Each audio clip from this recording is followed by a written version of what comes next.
Please enter your 6-digit conference code.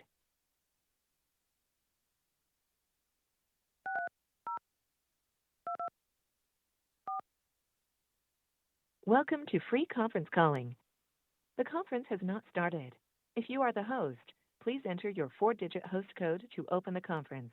If you are not the host, please press the star key to connect to the conference and wait. We will now connect you to your call. Please say your name.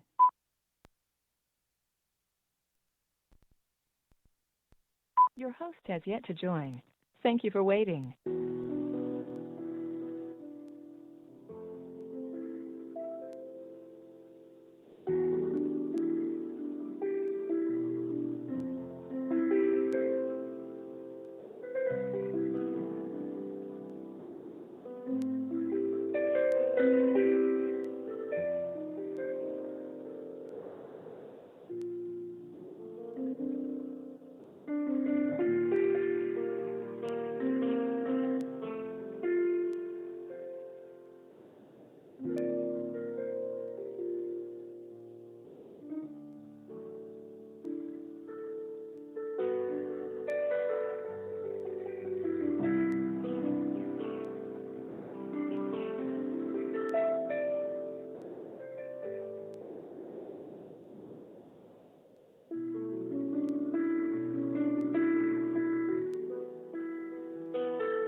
We will now connect you to your call.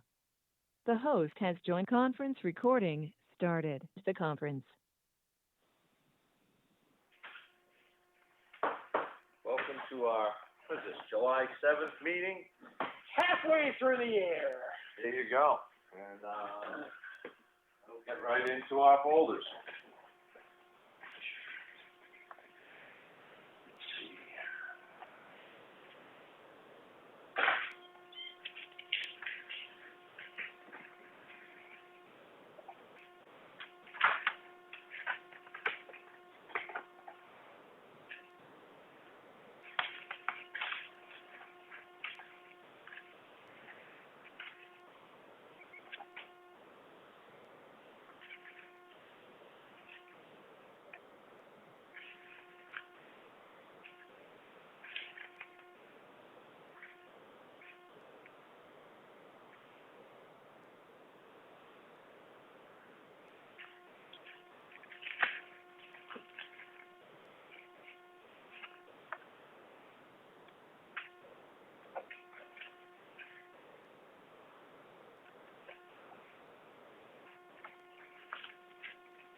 Right, are we signing that one? There's no yellow sticky. Are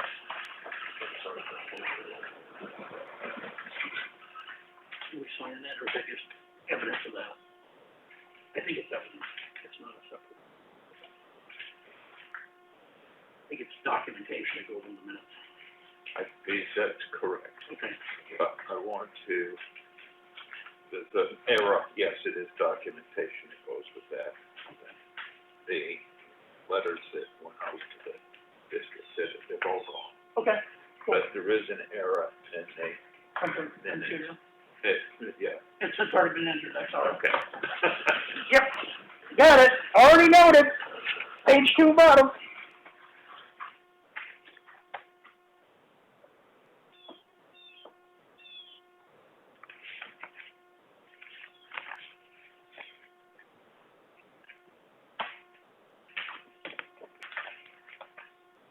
So there's a past due notice on our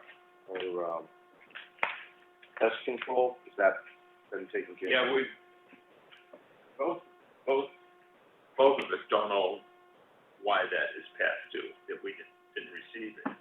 Oh, so you never received the initial bill? At least not that we can locate. That's one of those ones that come electronically. Oh, yeah. And during the swapping back and forth trying to get Town of Effingham at effinghamnh.net, it could have gotten lost in that shuffle, but we don't know where it is. As far as we know, we didn't get it. Is that right, Christine? Yeah. So, yeah, we were experiencing some email, issues there for a bit, so, sure. I know, are we finally out of Citizens Bank? I saw a little, No, I'm meeting with the treasurer at 1 o'clock. we have an understanding as to why or that this is taking so long? She's concerned about the 4 outstanding checks.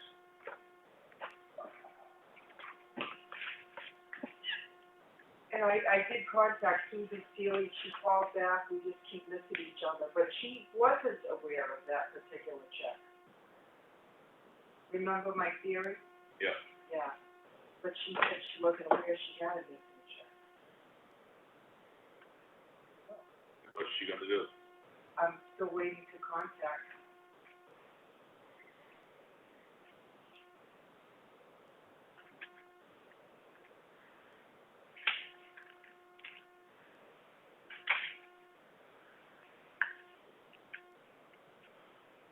We're still getting overages on our copy count? Yeah. And that is, to go to the next level would cost us more money than paying the overage. How much more money are we? I don't remember right off the top, but it was significant enough that, that's not as much of an overage as we've had in the past. I looked at overages in the past, which were much greater than that. It still wasn't worth going to the next level. It was cheaper to pay the overage. Right. Now, we get that overage monthly or quarterly? Quarterly, I Quarterly, okay. How many copies Oh, on that one? we moved beyond that one. I'm sorry. Oh, it's all right, I could have held the page since I brought it up. It's at the bottom. Okay, Mike. Yeah. Let's see.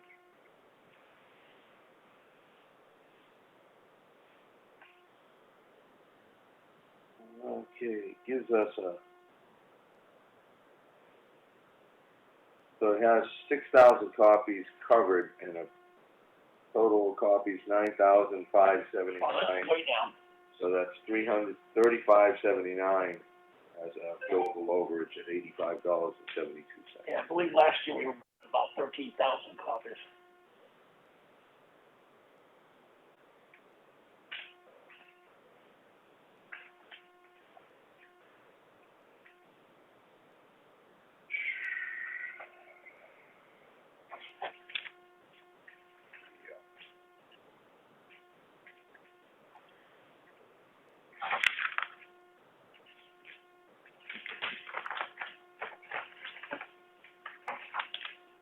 So what's the, semantic, this is the final billing on installation and removal of software. Yep.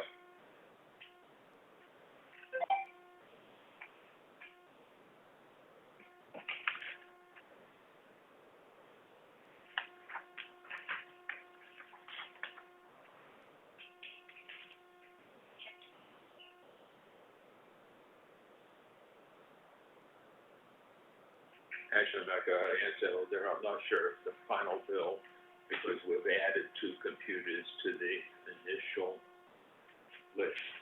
What it is, it's going to the fire department. Yeah. And a laptop.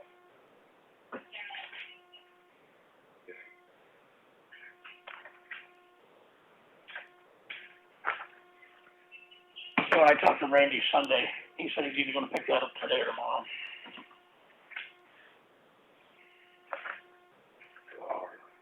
And his email address is on it.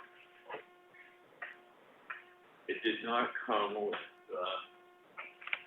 Office. And, able to get a copy of Office through, I think Amazon, for $74 to put on. Good. It's I'll verify with Teresa that on the town website, the email address for the fire department is just walk out to fire at Effingham H.net.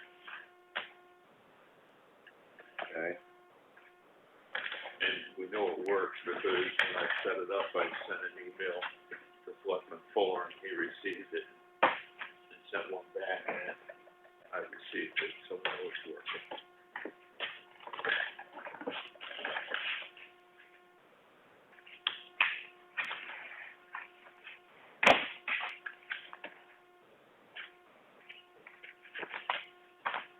Whew. I hate when they come in that thick from the attorney.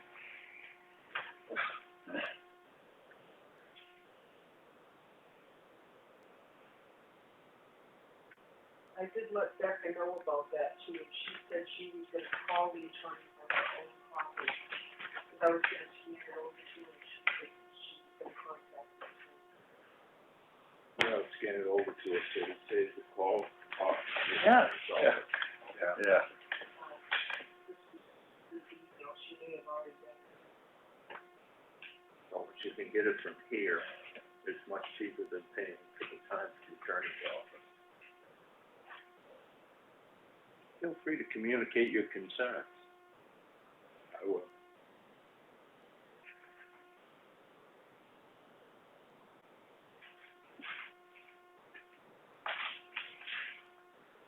Who wants the big folder? Dave, here you go.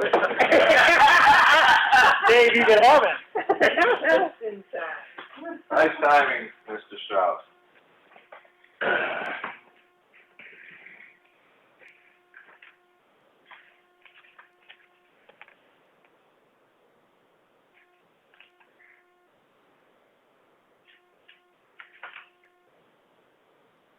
If we change that 21st to the 28th for a hearing, right?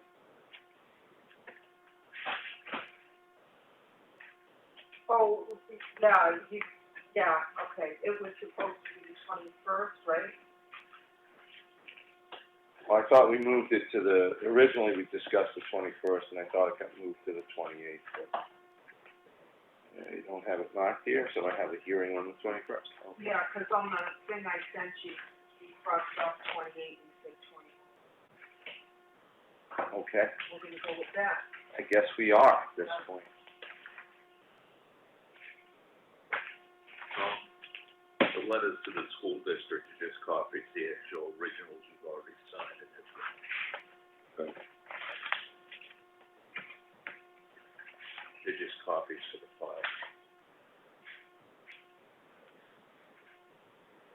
So you don't sign it too, or no? You don't need it. You don't need to, you already did, you submitted.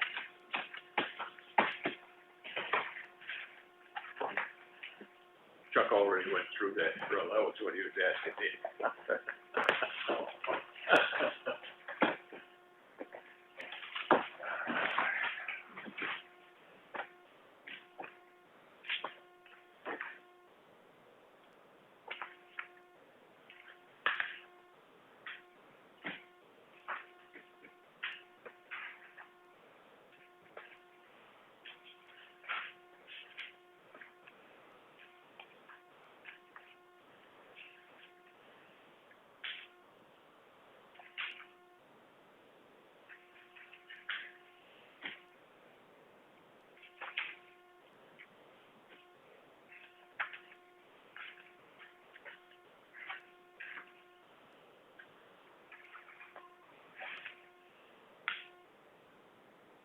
Those are letters going to the school district. Been done and sent, right, so that's as I recall. Yeah, it was supposed to be attached to the minute. I know.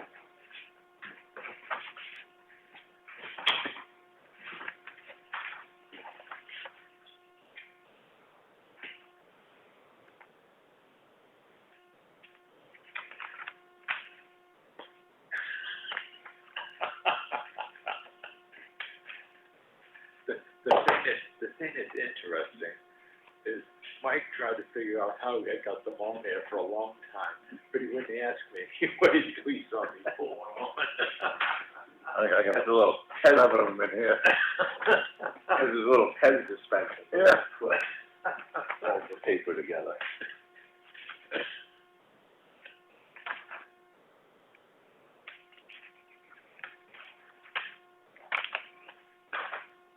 Brian, on this risk management answer, my email on the Jaws of Life public demo, has Randy got a copy of that? Does he know that he can't let the public? I had told him, and he said, I heard you. I I think also reminded him that one of the board members was probably going to be there, if not more, and you all had copies of that. I will send it over to him. yeah, I would send it. I think he's been apprised of the concerns and the ultimate liability, and, so he knows this is really kind of up to him, and if it goes sideways, it's on him, so. It's on us. It's Well, not him. it's on the town, but ultimately, if he's the command presence on this issue, just like being on the fire scene, you know, you make bad calls, somebody's ultimately in the position of making the decision and being held accountable. I think he's fully aware of the position he's in. I believe you are correct. I just don't think we have to beat him over the head with it. I think he understands. Send them the records. I don't think I had it in writing when I talked to him. I just had it all the way, so I'll send it. You know, I'll send it to his new email address.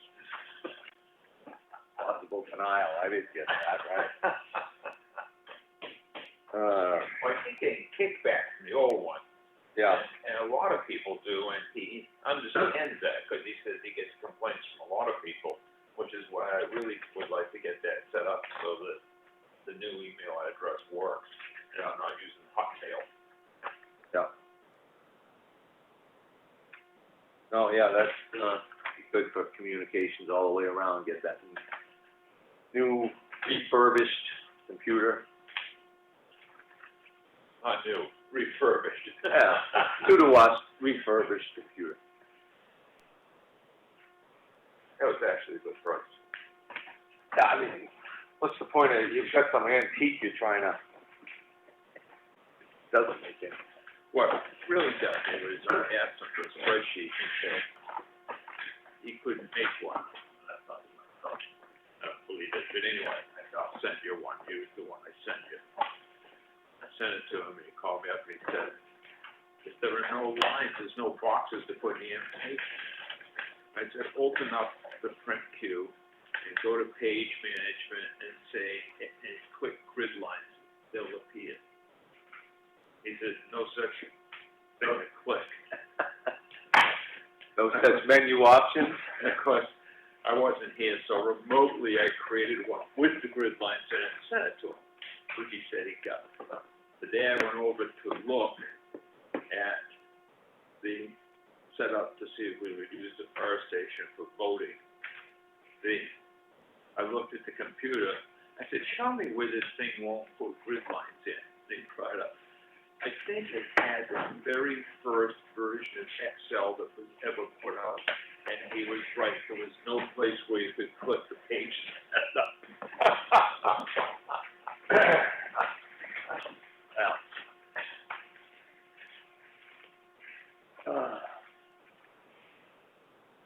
And his computer is operating not even on Windows 7. It's back before Windows 7. Yeah. Excel.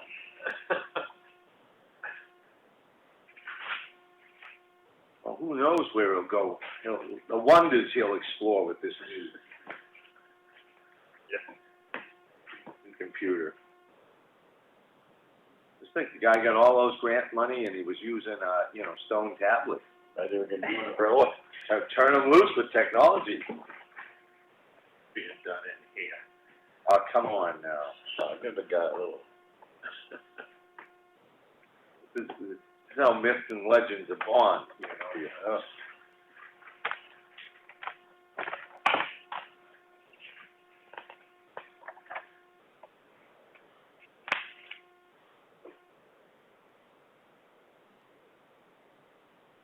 And there was some good crack sealing this week on several roads. Yeah, they were actually out, I think it was last week that I was looking at, they got those done.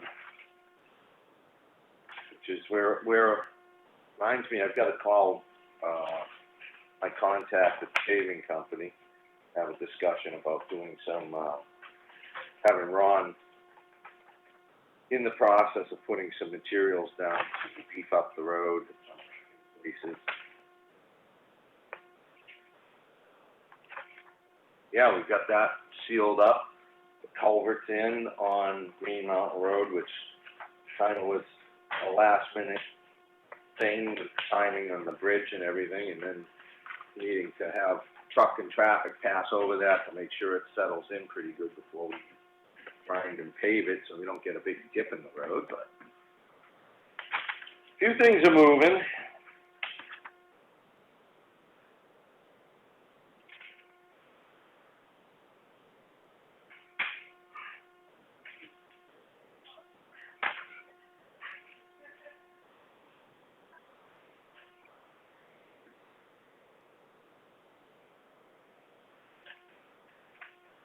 I'm headed to mediation again.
I have to read every inch of this one. It's gonna be bad.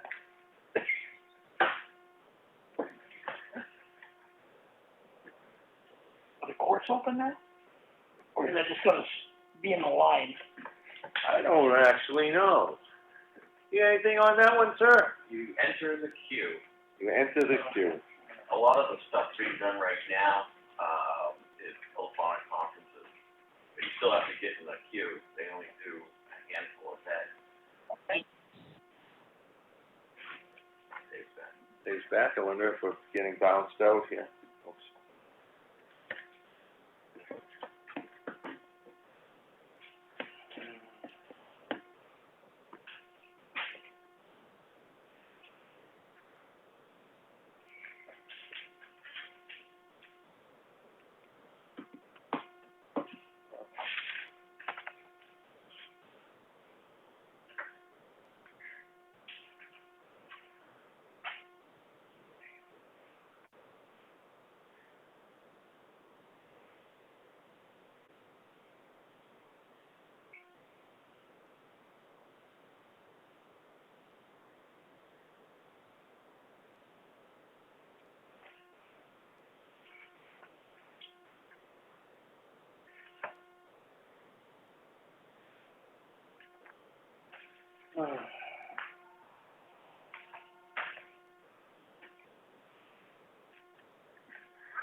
Interesting, and cool.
Ready then. All right. We made it through the file folders. Oh, time to move on to our agenda for today. We'll have an approval for the manifest in the amount of $35,979.15. I have a second to, I'll make a motion to approve, sorry. Second. Tom seconds. All in favor? Fuller, aye. Hal and I. Signature folder, and we had, the minutes of June 30th, 2020, and, I propose we make the one correction that was listed here for the supervisors on the checklist. We bought a new computer, we'll change that to new printer. Anybody, any other? All right, that's my motion with the amendment, to accept June 30th, 20. Second, Fuller. Over seconds. All in favor? All right. Aye. Hal and I. We have an agreement here to, a landowner wants to continue to live in their, manufactured housing unit while they construct a stick-built or some such house. We've done that in the past. I'd like to make a motion to, enter into this agreement put together by the zoning officer on our behalf to do so. Fuller, second. All right, all in favor? All right. Aye. Hal and I guess all we have to do is sign it. Okay, so sign that. And we have a, public hearing notice for the 21st of this month for, a number of things. What was in there? We had, cemetery increases for price of lots, alarm, and inspections. False alarms and fire inspections or inspections. So, okay, and that will be outdoors, and it has a rain date, didn't we? Yep. We had the 22nd for a rain date, right? Yes. Kind of catching up. Okay. See, and we have some folks looking for vacation time. I don't know, what do you think? Okay, I guess, I'll go. Yeah, we'll go along. Thanks, guys.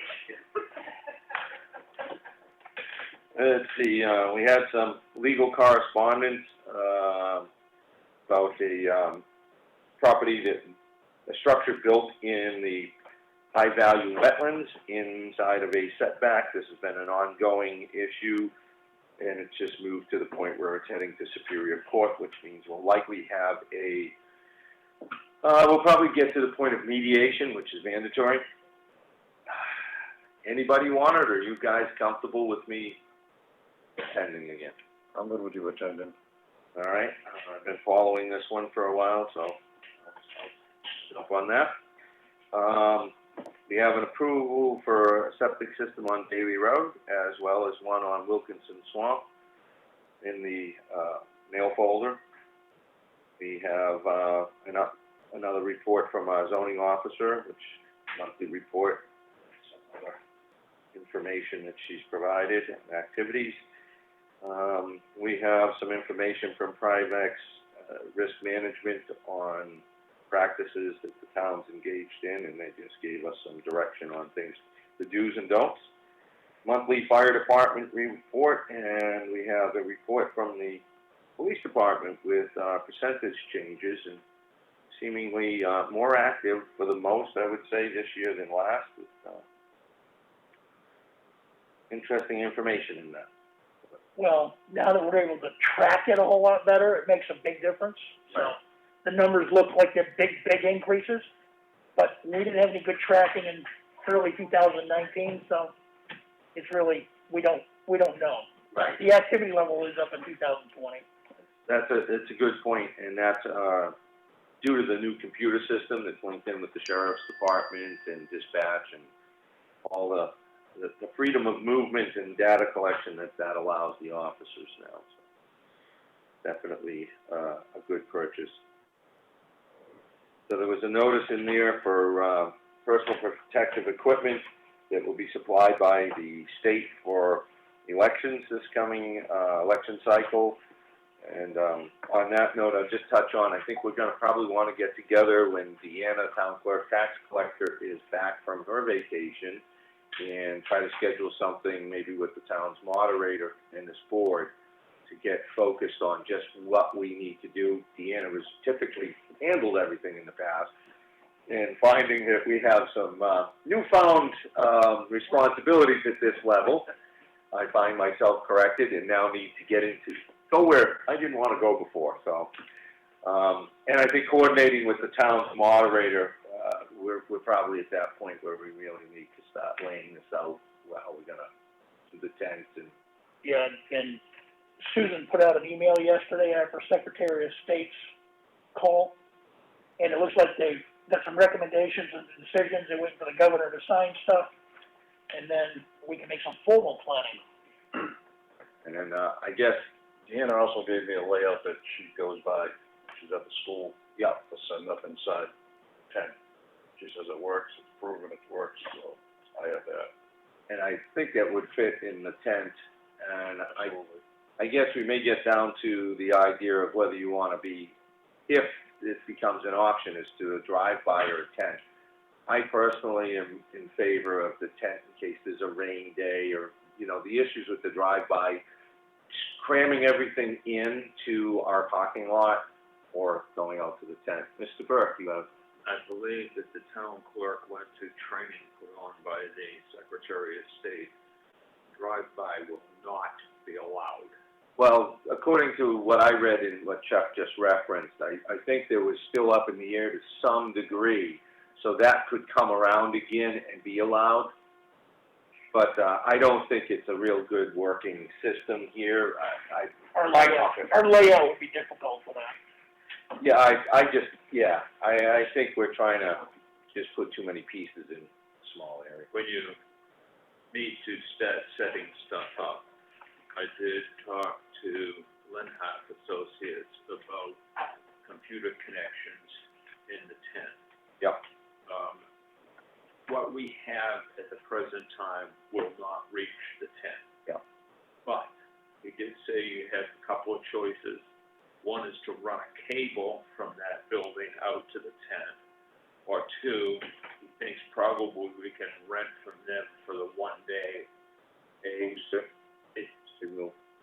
Wi-Fi connection that we'll put in the back of the annex, and it will reach the tent. And that would stop all trip problems and everything else, because it's wireless. So cable, are you talking just a phone? No, we're talking, the cheapest would be a Cat 5 cable, about 250 feet. We've got like 600 feet in the other room, so we've got cable if we wanna go that route. Okay. But the other may be much simpler, and it's Yeah. also trip-proof. I'll get a price. Okay, sounds good. Yeah, so that's all I had on just going through our agenda, is that we're probably going to need to coordinate with others. Deanna, for her past experience, and the moderator and the board, looks like we work hand in hand on doing this, setup. So I'd like to meet with them. I know there's a committee of some sort in play, but I just think that's probably a little too soon. I think we get the higher level views from the principals and then work down from there. That's my thought. No, it's good.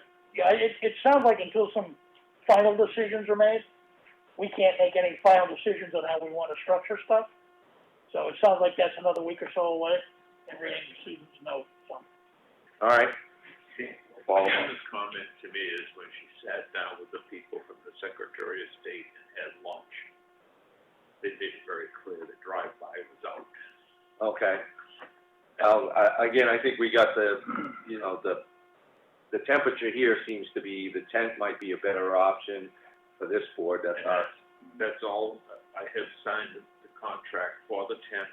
Yeah. It can be canceled up to 2 weeks before the election and no cost to the town. There is no deposit. They've also told them that we will need electricity and light bulbs, and I've added that to the rental agreement. And we can, right up until the day they load it onto the truck, decide if we need heaters or air conditioners. Wonderful. Great. And that was nice of the, company to expend the, no deposit. They have a policy where you would lose your deposit. They're not gonna hold us to that, so that was very, gracious of them, the municipality. And that agreement's all signed. I signed it based on your direction. And thank you for that, because I had my hands full, so, literally. All right, so, moving on, it looks like the, White Horse, Addiction Center, if I've got that right, is requesting monies from the town meeting vote, for the nonprofit. And you said not to pay any of those until I ran it by the board. That's why it's on my comments. Does the board want to pay that $3,000? Yeah, and I would even go one step further. Looking at our financials, and what we have outstanding to pay these nonprofits. I think we're financially solvent enough to pay everybody on that list. It was approved at town meeting. Correct, thank you. Could I ask that we wait until they request the money? When they request it, I'll pay it. Normally, we have asked them to request. And they always do send something in writing or an email or something such? I cannot testify to always because I haven't been here for always. We could reach out to them and basically say, send us a request. That's what I was. We need a paper trail. That's what I was gonna ask Chris to do, is just ask for a formal email, just requesting for just. And Whitehorse called in and Yes. requested it. That's why Whitehorse was on here, because they formally requested it. But I would still ask them to send us an Yeah. email, written request. Written request would be nice to get everybody in the loop of doing that, because it really gives that paper trail, as Chuck alluded to. Yep. That's what my comfort level is. How about you, Tom? Yeah, no, that's paper trail. All right. So we have something here from, the town administrator, since I dipped into your comments, Brian, go right ahead, please. That's all right. I've learned that we do not have in this office copies of employment applications. And at least on those employees that are required to have a background check, a letter from the department head saying that background check has been completed. And I think that this office ought to have that. Yeah, applications of those nature are Yeah. supposed to be held for a certain amount of time, 91. Came up because the board agreed to hire Mary Casper in the fire department. Okay. I received a sheet from the fire chief indicating that he wanted her paid. I had no W-4, I had no I-9, I had no application, which means I have no address. When Christine asked for that, he said he keeps the application, he keeps any background investigation that was done, and he would send me the other information. I've still only got a W-4, no I-9. I-9 is required by federal law. All right, well, since these are the fire department's employees, I would, like to hear both sides of the coin on their applications being in this building. Other applications that we get, I would definitely wanna be here.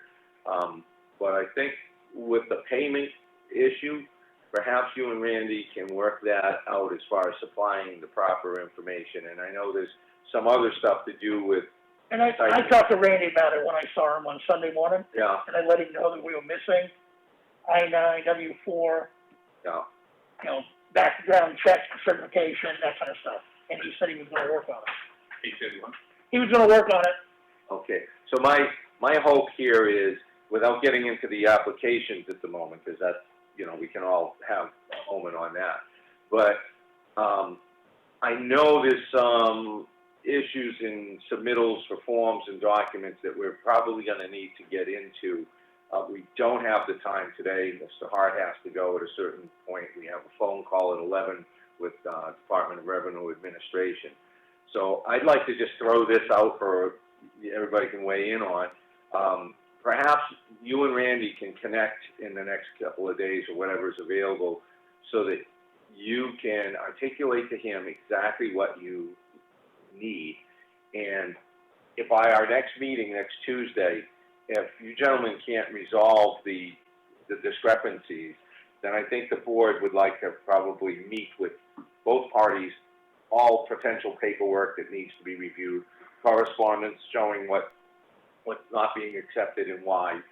And we'll sit down, me personally, I'll sit down all Wednesday, all day into the late evening to resolve whatever the issue is, because now we've got some, one of the firefighters is having an issue with the timely dispersal of stipends and. That's further down in my discussion this morning. Okay, well, when I read the correspondence, it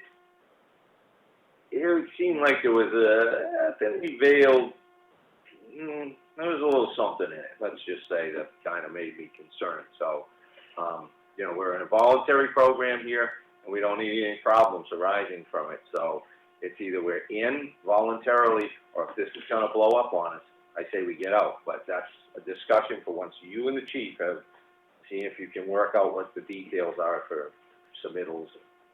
Christine has given him a complete packet of the information that we need by law in order to pay someone. Basically, it's a W-4 and an I-9, and the photo identification that is required with the I-9. All he's returned is a W-4. What did he say, Christine, about the I-9? He's been coming in very early in the morning, and I have not been seeing him. Yeah, I reminded him that I need the I-9 for the complete process, and he said he will contact her, but because she's a part-time volunteer, that it's hard to get in touch with people and receive items in a timely basis. So he's. Well, that's good, it just means they don't get paid until the paperwork's done. And I did tell And him. that's all. And that's good, if it takes longer because they've got regular jobs and other stuff, great. Then we just hold on everything until all the paperwork's submitted. Okay, I did tell him. and the application issue, do you wanna save that, or you wanna expand on it? No, well, our personnel policy says we're supposed to have a copy of the background check. So, I'm in agreement with Brian part way, we either get a copy of the background check or a letter from the fire chief stating that it has been completed and it's satisfactory, because our personnel policies say we're supposed to have it. Okay, From an application standpoint, he I was, can put on there that he's got an application on file if he wants. Again, we should have verification in this office that that information does exist. And I'm okay if he doesn't want to copy it, send us a letter saying, I've got it and I've got it.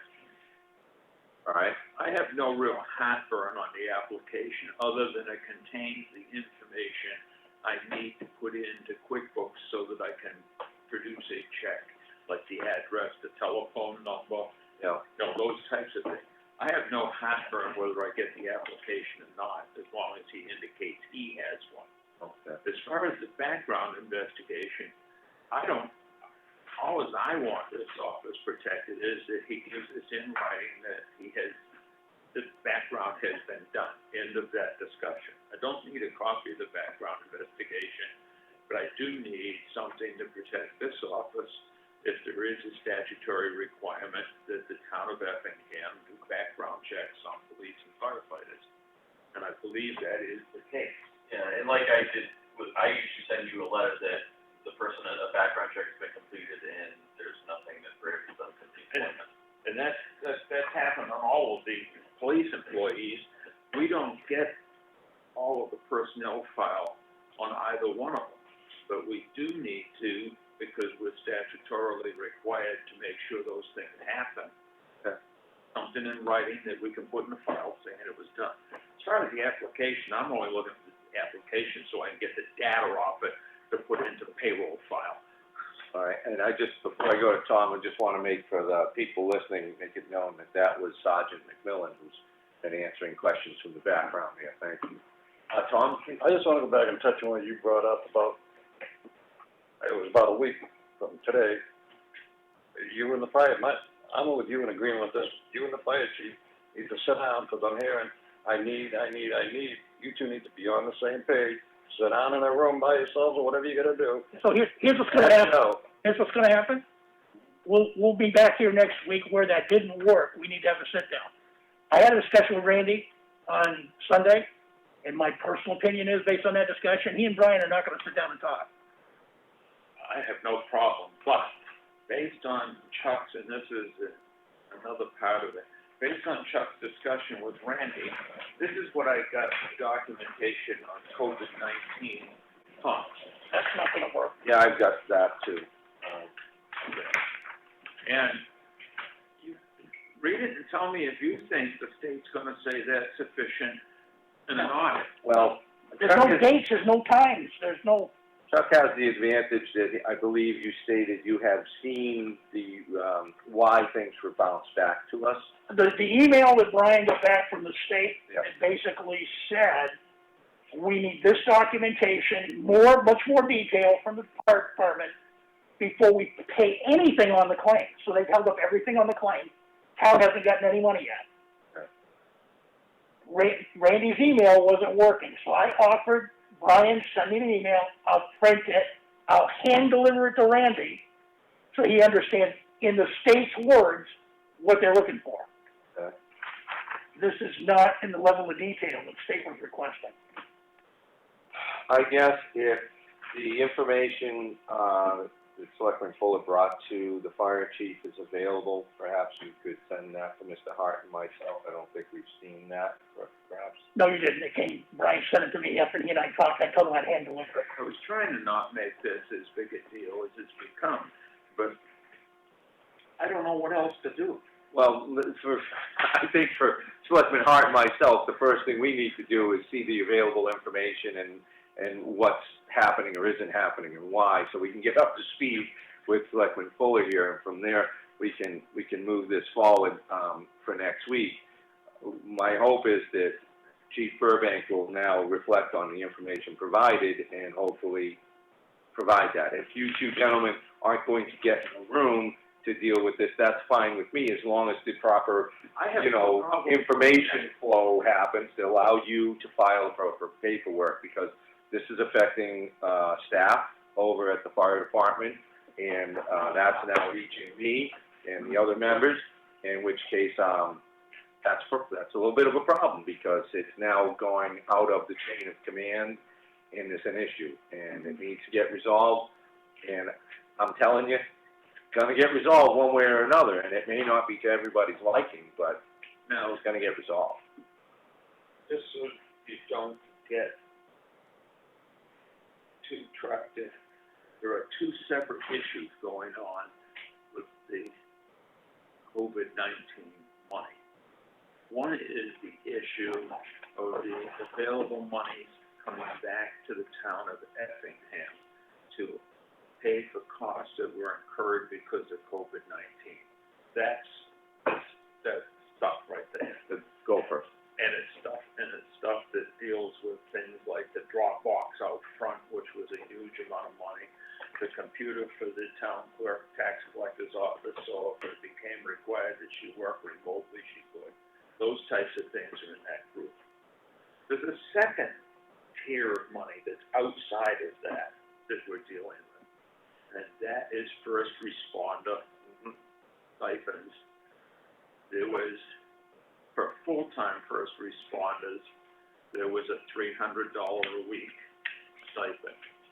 For part-time first responders, there was a $150 a week stipend for police officers, none of ours qualified on a part-time because they were paid from another agency, and you only can get it from one agency. And then there was a breakdown in stipend for fire department. If you were a firefighter with EMS certification, you got and part-time, you got $150 a week. If you were just a firefighter with no EMS certification, you got $50 a week. Both chiefs submitted their rosters to the state, which was perfectly permissible, and both chiefs ultimately gave me a copy of the roster. Those rosters identified individuals by their social security number, along with their name. After I had a conversation with the fire chief, because he put everybody in as firefighter EMS qualified, I did ask him, if all his firefighters he listed were EMS qualified. And his response to me is they all had CPR certificates. I said, well, Chief, 20 years ago when I was doing this, to have EMS qualification, you had to have a minimum of advanced first aid. And I suspect it may have even gotten greater since. He left and came back with a new roster, with some being EMS qualified and some not being EMS qualified. Partway through the period of weeks, at least one of those firefighters went from a firefighter to a firefighter EMS qualified. And I asked how he expected I was gonna handle that, because he submitted to the state. I want to state that that person was EMS qualified, was just a firefighter. But during the period of time, they had gotten their EMT qualification. I said, did you inform the state of that? He said, no, just take the money from those people that you're not paying money to and pay that person the difference. I said, I can't do that. I know where you're going with this, but here again, this is something that needs to be worked out. And one of the things I would ask about this is, whose responsibility is it to deal with the state on this level of detail? Is that the fire chief, emergency management, court operations manager, or is that yours? The reporting was designated to the two chiefs, because at that point in time, actually, I thought the emergency manager was going to handle a lot of stuff. Understood. After that point in time, it got dropped in my lap to pay, and the checks came to the town of Effingham. So somehow or other, I have to work out the pay schedule. I'm not, frankly, I am not taking money from one social security number and putting it into another one. So I know, the world out there listening doesn't know, but we know, what's going on with that. So again, who needs to be talking to the state here to correct that? Is that Chief Burbank, to see if the state will allow these things and get something in writing that would allow you to move forward? Or do you feel that you need to reach out to the state to get clarification? Because it seems like the state ultimately is the stakeholder that's going to decide one way or the other on what's allowable. After the weekend email exchange that I was on, I reached out to the state in writing. I reached out by phone. They said, you've got to do it in writing. In writing yesterday, I'm waiting for a response. Okay. With that, I think then we'll wait for the response before we go any further. This is all part of this resolution. But that's why it has not been paid. I understand the person's frustration that wants the money, but I need the proper, because we have to pay back the monies the fire department, and there will be monies the fire department hasn't used out of that COVID-19, and we're required by the emergency order to pay that money back. And we're gonna be late pretty quick on doing that. That's not the stipends, that's the gopher money? No, that's the stipends. Okay. Well, as far as I'm concerned about the stipends, the department heads need to handle this. We accepted a voluntary program, and if the money goes back, the money goes back. That's just not gonna be my life's problem personally, and if the other board members wanna get entangled in it, that's perfectly fine, then that's what the board will do. But I see this as pretty cut and dry. There's an obligation on the department heads to provide for their department and fill out the proper paperwork. I don't think it's incumbent upon you to do that. I think you receive the proper information and documentation, deal with the state in getting the funds approved based on what you submit. You're not the guy filling out all the forms for people. That's my thought. If I'm wrong, somebody please tell me where I missed something. Anybody? You would think so, but Brian's had to be the one to create the documentation report, because the stuff that has come in such a condition, it couldn't be used and sent to the state. So he spent a lot of time on that Excel sheet, documenting the requirements around what needs to be done. And in my opinion, that should not have been him doing that. Yeah. It should have been each of the department heads doing that. And you've taken all your work, passed it on to Chief Burbank to fill out. Is that, and you hand-delivered that. Well, I hand-delivered the email. I didn't hand-deliver the form. Spreadsheet was sent email, we heard that earlier, so. In defense of Chief Burbank, a little bit here, Yeah. because I've been critical, but I also ought to defend it a little bit.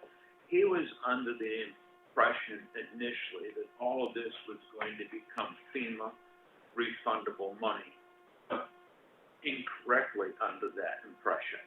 So he was trying to fill everything out using FEMA paperwork, and that paperwork isn't even due yet. So, but the problem is FEMA will only cover what they call Title B funding for emergency personnel. That's overtime for full-time people, not anything. All the rest of it is state. No, I don't think we need to get into the weeds here on this. I think you, some perceptions on what paperwork needed to be filed happened. That's perfectly understandable, no harm, no foul. And you've gone above and, done, rightfully so, you supported the department and tried to write this and give the appropriate information that you were aware of to be filled out. And I think that's where we gotta let that lie right now, and my hopes are that this can be worked out before our next meeting. And I think then Tom and I certainly need to see the information that's being passed around, and we'll weigh in. I think next week we'll revisit this when we're up to speed, and I just think that I'll be better positioned, informed-wise, as to say why or why not this is gonna continue to happen, this program. I do want to also state, though, that this really is for the benefit of the town of Effingham and the taxpayer. Because if this falls apart, they wind up paying for all the things that they could have gotten reimbursed for. Understood. Again, that would, if things aren't going to be covered in their fire department bills, they'll come out of the fire department budget. It'd be unfortunate not to get reimbursed. I hope that this can be worked out, but that's not the job of this board to go and try to run other departments internally to figure out their paperwork. I mean, we play a supportive role when we can, and that includes you, and other than that, there's other people are responsible for certain things here, and hopefully that can be worked out. So I think that's where we're gonna move on from this, because that's where we are. The other thing on here is we have received applications for the town administrator's position. How does the board want to handle those applications as they come in? Do you want me to make a copy for each of you? Do you want me to keep them in a file until you get ready to look at the file? How would you like to handle that? I think we can probably handle that next week after our meeting. We'll wait a week, see if any more come in, and then the board could sit and review them, or I take suggestions from the other. Yeah, I'd say hold them in a file until we're ready to sit down, and then we'll look at it at one time. Yeah, I'm good with that. Hopefully next week we can review whatever's coming. The only place that's been advertised thus far, unless Christine got some more in this morning, is the Comeau Sun. Municipal Association is gonna post it, I believe, later today. And I don't know what we did with Monster. Christine's been working on it. Yeah, I haven't got that far. Did you decide to put something on Indeed.com or no? We're still looking into it, the time thing. Yeah, no, that's good. I stopped in to reinforce the idea that we wanted to get as much exposure on the, internet sites as possible. I think that was much more far-reaching per our discussion previously. All right then, I'm done. okay, thanks, Brian. All right. So we'll go over to Mr. Hart here, please. All right, on the Boston Post cane, Ron was nice enough to, get a letter together for me, Russ, on this, and, I got it here. I just need to make a correction on it, but, it's short, simple. We just don't worry about that, big deal. And, on the list that I had, 7 out of the 9 people were on the voter rolls also. Oh, really? Okay. Yeah. So, that's where that stands right now. We're just trying to whittle it down. So how do you feel about going off the voter rolls? I think we need to give everybody, an honest, just the voter rolls, could be leaving people out. Which in my view, it's not fair. I don't know how you guys feel if you're stuck on the voter rolls. I'm not though. I'll do the legwork that needs to be done on it. I'm thinking of past you, when you're no longer here, Yeah. and somebody walks in and they use the voter rolls, and somebody said, but I wasn't on voter rolls, and you get into a whole different issue. I'd rather have a policy that says, here's how we make the determination, and then everybody lives with it from that point forward, after we're gone. And to that, if you had a submittal date or something that has to go by, so somebody's not on the rolls perhaps, that there's a process, like Chuck says, there's gotta be a process, so somebody comes through the door with this information and is verifiable, so you don't, nobody's doing legwork, it just comes here. We can structure it in a wording, as to what Mike just said, that basically says, as of this date, if you wanna submit your name, submit it. If not, we'll rely on the voter roll to make the determination. That way, if somebody does submit something, they're included if they're not on the voter roll. And otherwise, you got a whole process captured, everything done. And especially if we stay with the March, date, so that this goes to town meeting, you have your election in March, that would be the. Right, but you gotta have everything in, you know, a few months before March, so everything can be all set to go. I don't think we need to have this thing go on for a year, you know, 6 months, getting that people in. Oh, you can take the information right up until a point, but I was thinking the point where you make the deadline, the decision point is somewhere in March before the town's election, I would have thought, but. Well, I'm telling people to have everything in by this August 17th. Just, you know, So what are you gonna do? we can figure it out who is who. So what are you gonna do between then and February when somebody is older, Yeah, somebody died, The only thing we'd have to worry about is a death, correct? no, somebody new or could be in moved out of town. town, nursing home, something like that? I would think you would have to have it open right up until like a finite date before town meeting, say a week, or Tuesday's election. Because at Tuesday's election, you have that voter registration, everybody's registered to vote, and then you have time from Tuesday to Saturday to get the plaque, especially if you've got the plaque all ready to go with the exception of the name. You can pre-order the whole plaque thing.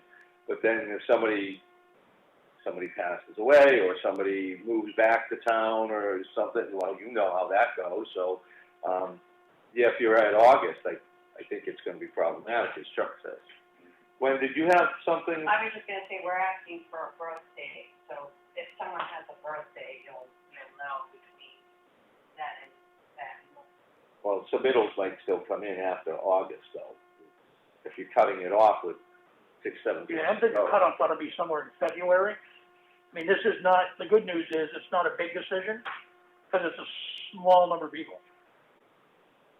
And if it was closer to the actual day we're gonna present, chances are they're in town or still with us. Yeah, maybe you should run it through the month of January then, or something. February, I don't know, January, February, Submit anytime you want, up to up to, X number of days. right. Between now Yeah, and sure.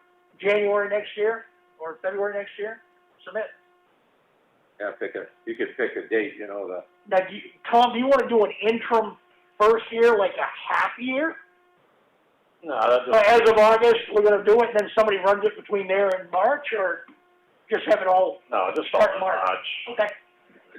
Thing in Well, the March. only thing I'm thinking, and it could throw a wrench in these works, but it may be problematic for seniors to get out with the winter time, like March.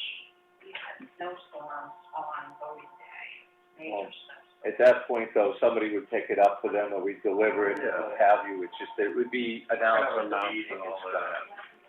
Yep. All right, so, We'll work on that. okay. Next Tuesday on that one. Also, the only other thing I got is I called, Michi again, I called him twice this past week. I got in touch with the office, but then they transferred me over to the precast division. This is all for the transfer station, Lebanon payment. And you leave a message, it rings, you leave a message at precast division, I don't get a call back from them. Did you try their email address on their website? I did that before and got a Did you? quick response. Other than that, yeah, we probably need to move forward on that. Yeah, because this is just getting, this is getting ridiculous now. So, how about should we have a work session or an opportunity in our regular meeting next week?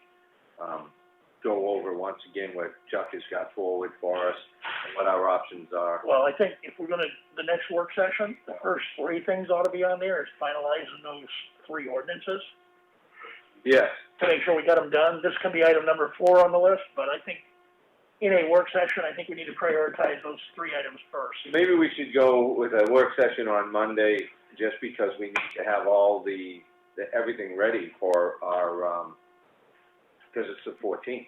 The public hearing. So do a work session on the 13th to make sure all the paperwork is ready to go forward on this. If there's anything needed to be provided to the public for Yeah, I'm good. 9 o'clock, 13th? 9 o'clock on the 13th works for me. And we'll have, handouts available for folks. And that's it. All right, he definitely wants to get out of here.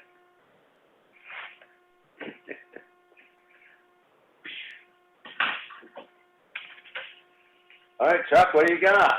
Not a whole lot.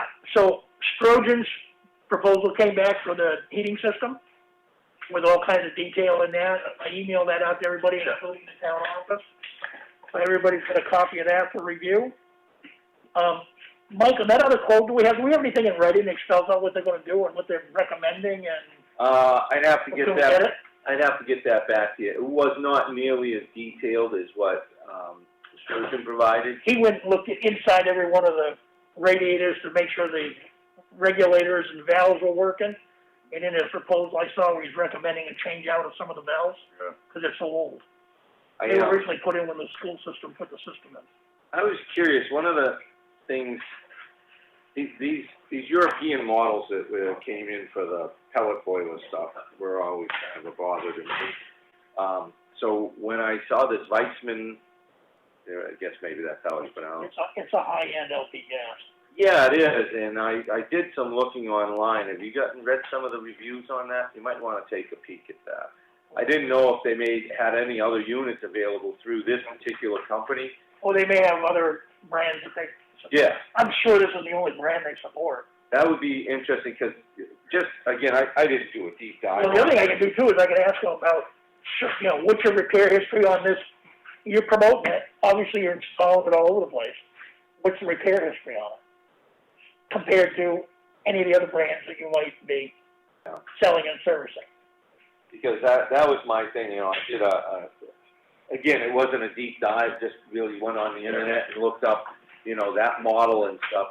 And what I got back was they're very expensive to repair, and there seemed to be a lot of repairs, and there was a lot of negative feedback.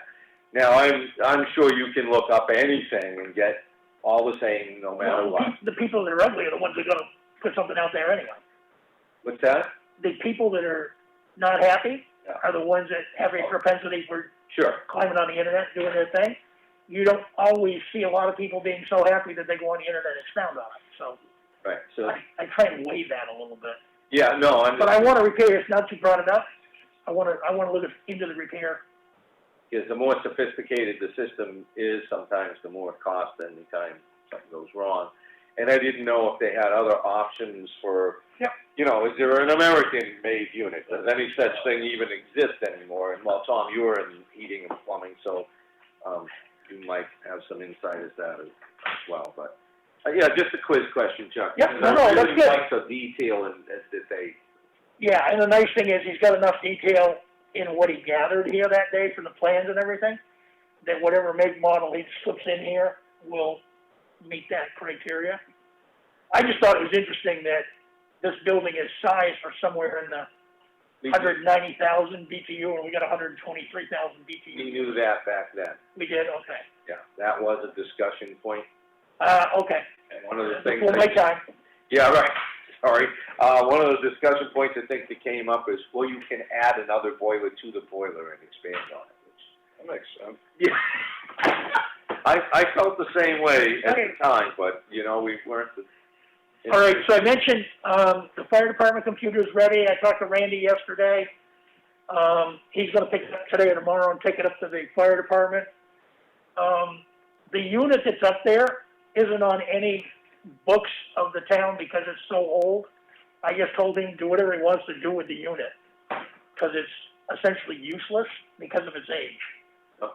So, Is there anything on the hard drive that we might be concerned about if someone received it? my answer to that question is I'm sure there's been email traffic that might be discoverable, but I don't know if that email system even has captured it. I was more concerned about information about personal data. personnel. Yeah, it didn't look like there was much on it, Okay. when I saw it, but, I can ask Randy the question. Because if that's the case, we ought to pull the hard drive. Well, I think they're still gonna use it up there. I think they're still gonna use the computer up there. They're not planning on getting rid of it, so. Hazardous waste day, did we get an answer back on whether we can use the school or not, or? He's on my list. The latest update I had was that, more insurance information was needed from the school. They were reviewing the binder, but there was some point they said it's not covering X. And they wanted that additional coverage, and that's where it left off. But Dave Jeffers is on my list to call today at LRPC.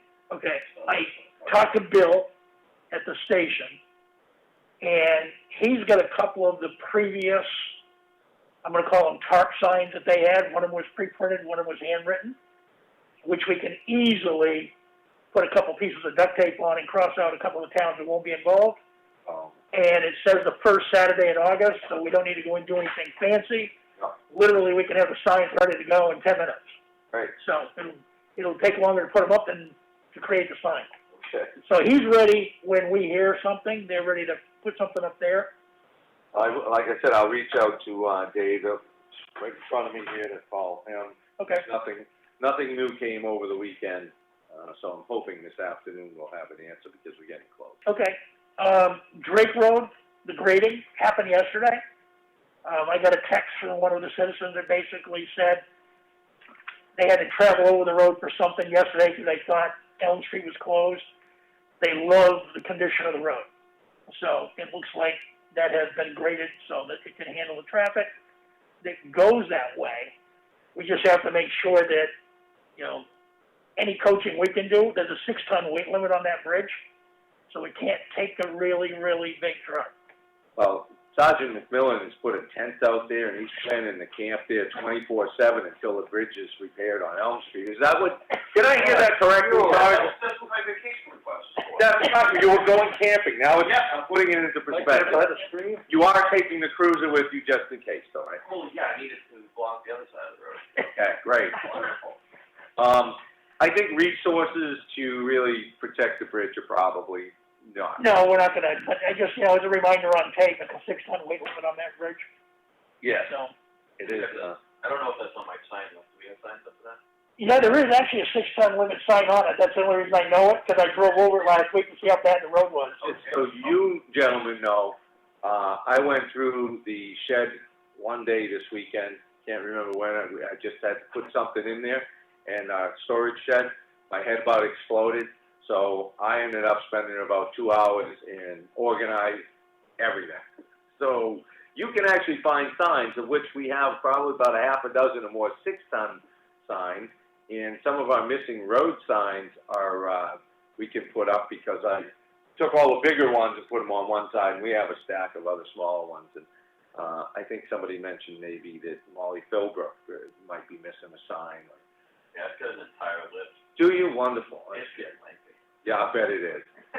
We don't have too many speed limit signs, although we have 25-mile-an-hour signs for the dirt roads. Well, I have a request for a 25 to be placed on the east side of Granite Road. There's one over there. Okay. And then, Wilkinson's Pump Road, request for 25 signs out there. Well, we have a few remaining. The new high-tech, reflective signs, not so much. It won't meet the manual, but as long as the number's up there. Okay. So we probably have some signs, like the 35-mile-an-hour signs. We have 2 of the newer ones, and we have a small and standard-size stop sign. So 2 yield signs. So we could build off of what we need there, and when you provide any information you have, we can put a sign package order together with the prison, because there is a point where you get a discount. We'll definitely get the discount. Do you have any way in your software package to track signs on roads? No, Okay. no. I didn't know if that might be like an additional feature somebody might have asked for. I'm sure if I asked, I am. No, I don't wanna create anything. No, I didn't know. No, Okay. as it stands and as my usage with it over the last 20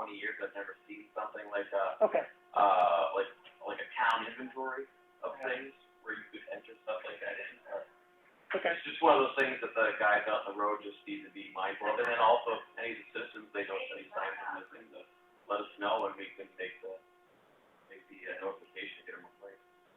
And I guess since we're on this, the question for you, Ian, is, speed limit signs. Let's just take Green Mountain Road, the whole road's posted 35. Yep. We post at certain intervals on that sign where there's intersections, or we can turn on the road, or is there a kind of formula we should be? The general recommendation under the manual for uniform traffic control devices is at the beginning of the entrances to the road, and within a certain distance of intersecting roads, so that people are reminded of that. And then there might be one over a length of a road if you want one in like the middle, or I have to refer to the manual. But the easiest way is beginning, end, and basically all entrances and all intersections of a certain distance. That would be interesting. On that flat stretch out there next to, the Beaver Dam, you know, by Libby Road, once you go by Libby and on that flat stretch, where people like to do 65 miles an hour, it would be interesting if we could add an additional sign on that flat. Okay. Ryan, you have a question? Has the statute changed, or does the statute still say the speed limit on a rural residential road is 35 miles per hour? The best time. If it is not posted and it meets a certain class structure, yes, it is still that way. So if you have someone doing 65 on Green Mountain Road, Right. they're over the 35 mile an hour limit, even if it's not. Right, so even under not posted road, under certain class structures, you have your 35 or 30, depending upon the class structure of the roadway, density of houses and whatnot. And then what reduces below the state requirement, you need to have an engineering study. I believe it only applies if it's the state maintained highway. You'd have to do the engineering study to get it posted below the recommendation. So like if we wanted to raise the speed limit on, like, let's say 153 on our own without, you can't without doing an engineering study and then make a request. Like Wakefield did, probably about 5 years ago, they raised it from 35 to 45 outside of the village area. But yes, so there is in the statute, there is an assumption that a non-posted road has a certain speed limit. But it is nice to have the signs out there as a reminder, just for people who are not familiar with that statute. I mean, you probably learn about that when you first take driver's ed at 15 and a half, and you'll never hear it again. So a nice sign as a reminder is always welcome.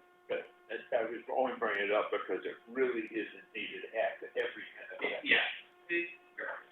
Yeah, it depends on, I mean, then again, the manual and uniform traffic control devices will make the recommendation, and then it comes down to how much money do you want to spend.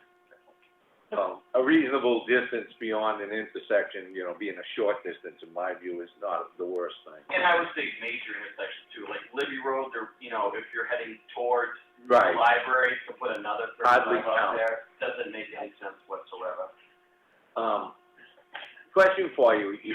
During the process of the culvert installation on Green Mountain Road, I spent considerable amount of time out there during that process. The travel in that particular area is frightening, the speeds that were, you know, commonplace. Even after the culvert had been installed, I went back to do some follow-up, you know, work and report stuff. And, yeah, so I would say 60, 65 is not. I would say that's probably a little bit high, so you're probably in the mid-50 range would be an appropriate complaint. We have had the dump cop in a box out there, the radar sign that does the logging. We are getting some mid-50s range. Okay. As we see some complaints from the residents out there, and I was actually out there this morning, we were getting some 51s and some 52s. So that's been an area where we've been targeting because of the complaint. I know a lot of those people are Green Mountain employees. So we have spoken with, because we received complaints about their staff vehicles. So we have spoken with Green Mountain Treatment Center in reference to the speed of their employees. And they have assured me that they have GPS tracking and speed tracking on those vehicles. And they will, in their employee meeting for this month, they will make sure to touch the base on that. And they will also review the logs to see if there are any further instances of speeding. I was out there and I saw some fast-moving traffic and, the trucks. I've seen some, I'll call them like my mom, you know, was driving the car, little old lady, definitely in the retirement age, and I was stunned by the speed and the driver that was coming over. I just couldn't believe it. I was gonna suggest cop in a box or whatever, but, Yeah. sorry. The cop in the box is a great tool because it kind of gives people a heads up that, you know, we've got an idea that there's an issue out there. It also gives us a whole bunch of statistical information and, time frames and whatnot and the density of the vehicles during the day, so we can kind of direct our activities a little bit more efficiently. But that's usually like the heads up. Usually you can see the dumb cop in a box on a pole. We're probably gonna be focusing on that area with a cruiser, in the short term. And we'll have a discussion with people then. But that is definitely an area that Green Mountain Road has been brought to our attention lately, and I've been focusing on that quite a bit lately. But I mean, I know that throughout our town, it's, nothing is in close proximity, so people probably are in a hurry to get their half-hour drive to Hannaford from wherever. Yeah, and especially with Elm Street Bridge closing at some point in time today, we're expecting a lot of people to be traveling down the more northern side of Green Mountain, and I'm sure the speeds will be a little bit higher, and we'll receive some more complaints, so we'll have some more activity and visibility out there as well. So another part of my focus here in this discussion is simply though that we have this culvert, it's opened up from the tar, so there tends to be more of a hazard potential with the, you know, going over that dirt section, there's potholes, different things, you know, it will happen, and, you know, then you have the driver hitting them at 50s, I'll give you the 50s, but you know, it could be a safety issue if somebody hits a pothole going over there and maybe careens off the road. And absolutely, I mean, that culvert's right in the corner too, so you're going from pavement to loose gravel back to pavement. There's always a chance that the, loss of friction could cause an accident, so. Thank you. I'm good. Okay, so, we did the ZEO agreement, which was on my list. We touched on the heating system, which was on my list. Chief Burbank isn't here. We would touch on the fire, station, needs some repairs. We probably should get that done this year because the boards up there are rotting out. It's a bigger problem. You mean the ones you put your finger through? Those would be the ones. Okay. The other ones that you can't quite get your finger through, those can wait. A little more pressure, you can put it through. Next year, good luck. If, with the fire department, where they're gonna be working on subsiding, is there any way we could, address the air conditioning unit at the same time, maybe we could get a better quote? A better quote, because we had, well, Chuck, I know you had something lined up last year that. Yeah, Ian, so the guy didn't do the install last year, or Well, no? we We had- were on electric, we had to run electric. We had to run, so yeah, if he's not an electrician, Yeah. if he wanted to look at working with us and getting that, Mini that split. unit in there, that mini split, and Yeah, we would. it's a free day, and we just need to get the electrician out there to run some wiring.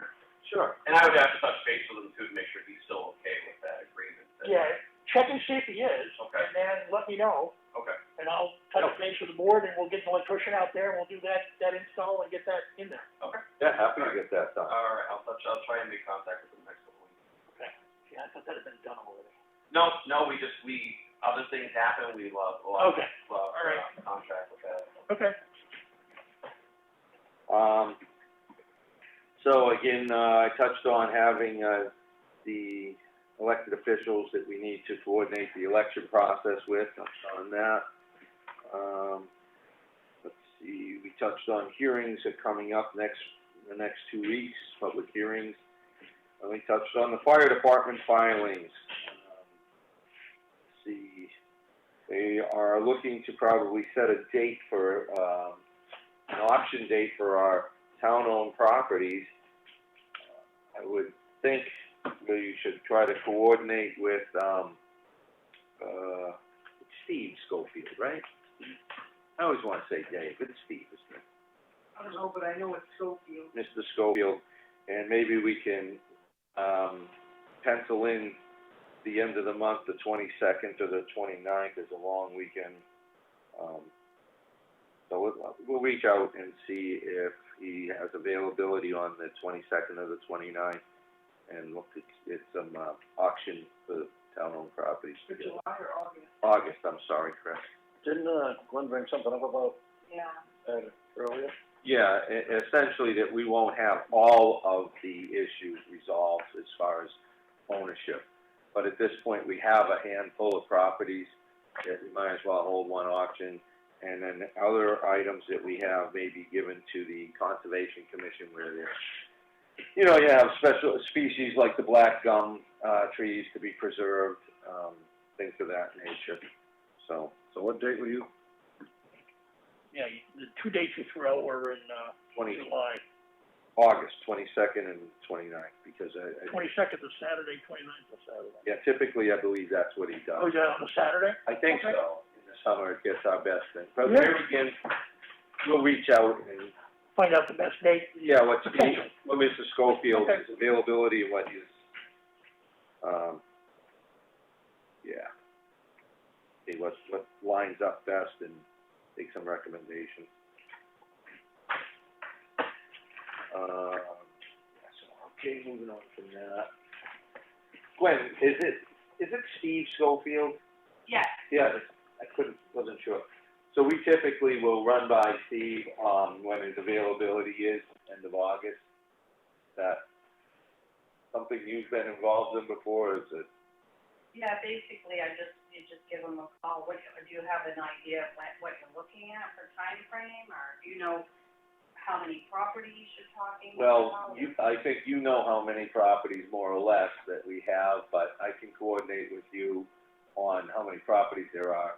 We do have enough that should be liquidated by auction, correct? Let me pull the list, because I don't gauge it straight. Okay, well, we'll get back to that. We're gonna, I wanna give Rebecca a list of junkyards in town. I've gotta check on an item on High Watch Road. Other than that, we have about 3 or 4, maybe 5 that are all set in stone, I think she's aware of. So I think it's time to just get that. Yep. That's great. Yeah. Let's see, 1, 2, 3, 4. So you want our list? So the ones that are clean that you haven't gotten any feedback on? Oh, yeah, these have nothing to do with, on owner unknown. Anything that we're still outstanding on owner unknown is a separate category. Okay. So I'm just looking at what's labeled here, sell or auction. 1, 2, 3, 4, 5. We got about. At least a dozen, but one thing, you may want to, somebody may want to actually go to these sites, because I can't always determine, especially down near the Province Lake, can't always really determine if there's road access or not, because the roads aren't where they're supposed to be on the, Right. you know what I'm saying? Paper roads. The paper, yeah, I mean, I don't know how far down you can actually drive Lakeshore Drive. Mm-hmm. Some of the lots are down, towards the end of that. How far exactly that road physically goes on the land, I don't know. So I'm thinking, my thoughts would be is that somebody or a couple members of the select board might actually want to take some of these.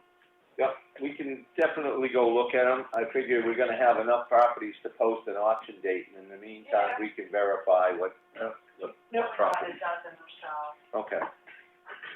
Yeah, then we'll reach out to Steve and Yeah. address what a time frame would work for him towards the end of August. Yeah, I'd be absolutely sure, because some of these I put retain on this list, Right. only because, this is the black gum area. Right, that would be the Conservation Conservation. Commission. We have a number of those. Yeah, there's, Do we have a dozen without the ones looking for oh, conservation? yeah, 1, 2, 3, 4, Okay. 5, 6, 7, 8, 9, 10, 11. Yeah, I'd say at least a dozen or so, but again, I really think somebody ought to really look at them, properties. Volunteer to do that if you want. Well, I'll go too. I don't know, Chuck, you wanna post a meeting and all do a go out in a wild Effingham? We'll get you an ice cream, Chuck. I'm looking at Okay. a tax map. Right, no, I'm just. We just need to pick a date so we can post it. And Yeah. Well, It would be, I would have a better comfort level if people we actually really knew. So this gives Ian time to move his tent, so we won't find that. Okay, Move it to a different place. There you go. there's plenty. This way we assured he learns all the hiding places.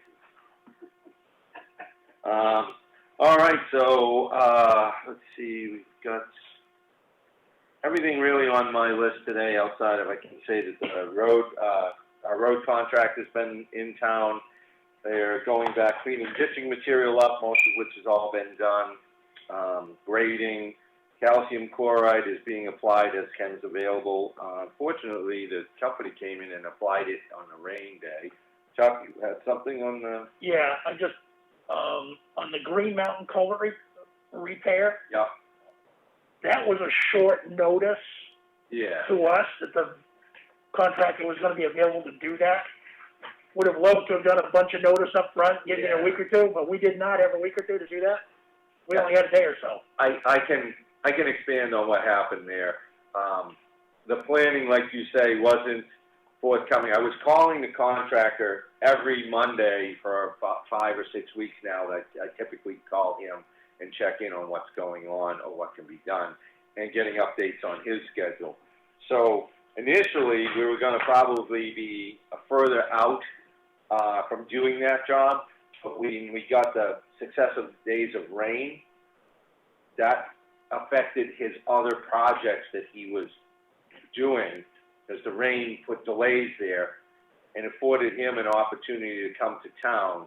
And that was just like, you know, a real quick decision, and bang, he was here, and we just didn't have any opportunity to post anything. With the bridge project coming, we would overlap with having that area closed if we didn't get it done. So we have to let them go forward with it, because we can't have Elm Street and a portion of Green Mountain Closed at the same time. And we also needed to get this done so that we can run traffic over to pack down the materials on the culvert before we do the paving. Because now we're looking at probably, and we should probably post this, is somewhere, not necessarily in the newspaper, but our paving project is looking like it's going to take place the first week of August. So we needed to have a lot of traffic go over that culvert to pack that in. Otherwise, you run the risk of paving over it and having it sink in there, and you get a dip in the road, which we'll hear about that dip for a lot longer than the inconvenience for the one day. So when he starts the paving roughly beginning of August, is he also gonna do that patch on the culvert on Pine River? Yes, that's all been coordinated. In fact, I've have to, that's my other call today, is to talk to the paving contractor to make sure that we can afford our road contractor, Mr. Evans, an opportunity to bring in some 3/4 crushed gravel and put it on different portions of the road once it's been ground up, so that we can firm up the road. So we don't have an issue like we did of all the cracking, hopefully, that we did on the first section of Green Mountain Road. Because there's no ditching, no additional materials were put in that road. So we'd like to get that done. Hopefully it'll make a stronger base, the asphalt hold up better. And financially, I think we're looking pretty good, and we'll discuss that in another week, probably next week's meeting, about doing the surface coat on the entirety of the road to protect the integrity of all that. I know it, had a conversation with the Budget Committee Chairman, and he was very thoughtful on the idea, and felt that it probably would be in the town's best interest financially to get that top surface wearing completed. So that would be the consideration for next week, is to go forward with that. The contractor, the paving contractor's on board with that. Okay. He's willing to pave everything. So, Okay. And then for Elm Street Bridge, there was an issue with the contractor over the weekend, which prevented starting yesterday. sorry, It was from a previous, his job was finishing last week. He was not able to complete everything in time to be able to get here for yesterday. It is going to start today, July 7th. And no, they may not have been there at 8 o'clock this morning, because it's about a 2.5 hour drive to bring all the equipment over here. So my guess is by lunchtime or so, they should start work on that bridge. Yeah, it was mobilization day, so hopefully they're here, hopefully nice if they're here now. But to your point, Chuck, yeah, at the, going into the long holiday weekend, Mike Hanson, bridge contractor, his crew was scheduled to have Friday off, but as things happened with jobs, there was a lot of detail items to finish up to be able to pull out of the job he just finished with all of the equipment. So he made arrangements with his crew to actually work on Friday. Like I said, they were scheduled to have the day off, and his crew accepted taking Monday off in replacement of the Friday. Unfortunately, we didn't get any kind of heads up on that. I guess that was just a, spur of the moment. You're in the moment and just reacting to what you had to do. So that's why the delay for one day. Thank you for bringing me back around to those items. Other than that, like I said, there's a lot of road work that's been taken on. Oh, it's okay, go ahead and finish. And I think the last thing we've got is, they might even be doing this today, there was a couple of culverts that have been hanging out there on Moody Road that were on the list to be replaced this year. And I think Ron's getting out to get those replaced as the last load of calcium chloride is going to come in, hopefully in short order, and get to the little roads like Jack Russell Road, the few roads that didn't get done, probably My Road and Bob's Road, Moody Road. When did you? Yeah, we had started, taking inventory of street signs years ago. We were keeping track of how many were in the shed. Oh, okay. And then I'm remembering that there was an Excel spreadsheet that was put together, and we were tracking when we had to replace road signs and what those road signs were for each road, if I remember correctly. I think it's still in the system here, so I don't know if that's something you guys wanna resurrect or. There's actually a sheet in the shed that people are supposed to check out when they take a sign. Well, I think start with another inventory of the signs because we have some duplicates, or droplets, or duplicates, whatever. And we got, some of them we've got too many of, in a sense. Yeah, we'll have to consider how to best track. Thanks, Gwen. Sure. So that's pretty much it, except for one last item, and I don't know, I was gonna ask Randy if he was available, but he's not, because there's a pole up by the, fire station 1, the little fire station on the top of Lord's Hill, that is missing from Route 153, and I didn't know who would normally contact, the utility company to report this. It's been missing for months. They are aware of it. It was due to an accident in March, I believe. Gotcha. Yeah, we had a Lord B-Flex in the snowstorm up there, took the pull out. PSNH is aware of it, so they said, they would get a chance to fix it, whenever they get a chance to fix it. We wanna, whoever has that contact information, maybe we wanna just give them a reminder that it's still out there and the lines are hanging and that section. Can't probably do any harm. Yeah, we could try reaching out to them. Thank you, that's great. And that's it for me. So, yeah, I think that's all that I have. Did you have anything for us, Ian? No. All right, one thing I guess I should reflect back on, I did get, a budget from Dave Strauss, Budget Committee Chair, and, he had some issues. I understand he came in to speak with, Town Administrator on, but I would think that next week, if we have a work session or in our regular meeting, I found a few things I went over that I thought might be worth touching on when we had some time, or maybe that's just something I can bring into the Town Administrator and see if he can address those issues. So if I have time, maybe I'll try that first, Brian, is to bounce in on you. And go from there. All right. Anybody, anything, anyone, public comments, selectmen, Town Administrator. Oh, the board has been installed, Board. put up a board outside. Oh, the notice board, yeah, that'll be for the town clerk. Wanna go? town clerk tax collector. And, yeah, we'll have the next notice board up, fairly soon with, listing for the selectmen, issues. And then that first board, I think, would go to all our, planning boards, committees, commissions. That sound reasonable to you guys? Yep. Okay. All right. Anybody? So the question I have is, for the 11 o'clock call with DRA, Yeah. is that a public meeting call? Should be, right?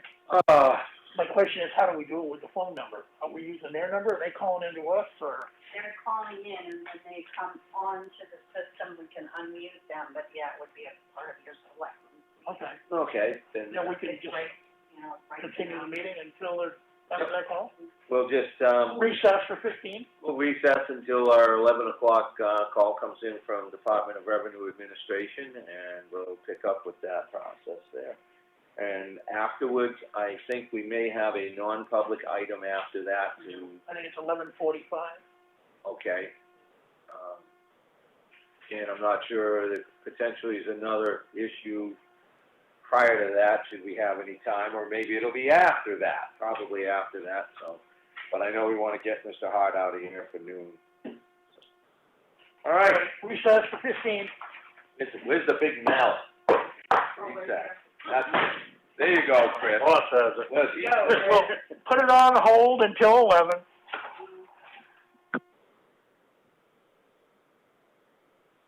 Conference recording stopped.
Good morning. Chad might be muted, He might be muted. hold on, Chad, I think we're gonna get our guru in here for controlling things, you're muted at the moment, I think. Hi, Becca.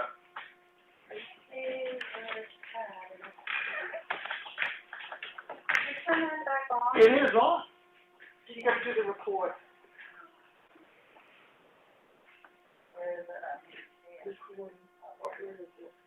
Processing. Oh, it did say record, we're gonna do, Conference recording started. Okay, so I don't see where Chad's in. Did he? He just said that. Might not have done it. Oh. he's not on here. Ask him to He record. doesn't need the host code, he just needs the conference code, and he should pop up here, and he should be able to click on his microphone and unmute, and he should be able to talk. Chad, if you're on the phone, would you hang up and dial in again? The software is not picking you up. It might have been that Appreciate it. phone, what was that phone on? I saw it red. I got the shoes.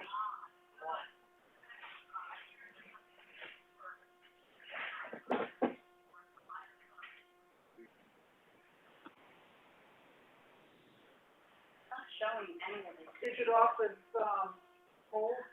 Yes. Somehow or other hang up. Nope. Everything's active, right? Ed's there, Dave's there, the Yeah. previous People people are on are there. They're not showing up at all. Now, does he need to be activated as part of a conference because No, it's a way this is what you do. He should be able to just, Line unmuted. Hey, Ed Comeau, can you hear us? Ed, are you there? Can you hear us? Ed Comeau, can you hear us? What about Dave? Well, yeah.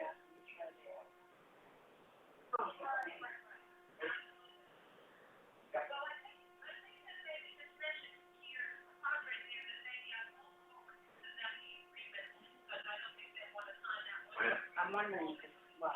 Well, we have to, was proposed Ed, can you hear us? I think you're gonna have to hang up and call back in.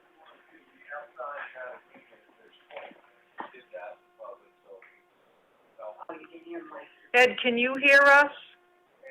We've unmuted you, Ed. If you can hear us, please respond.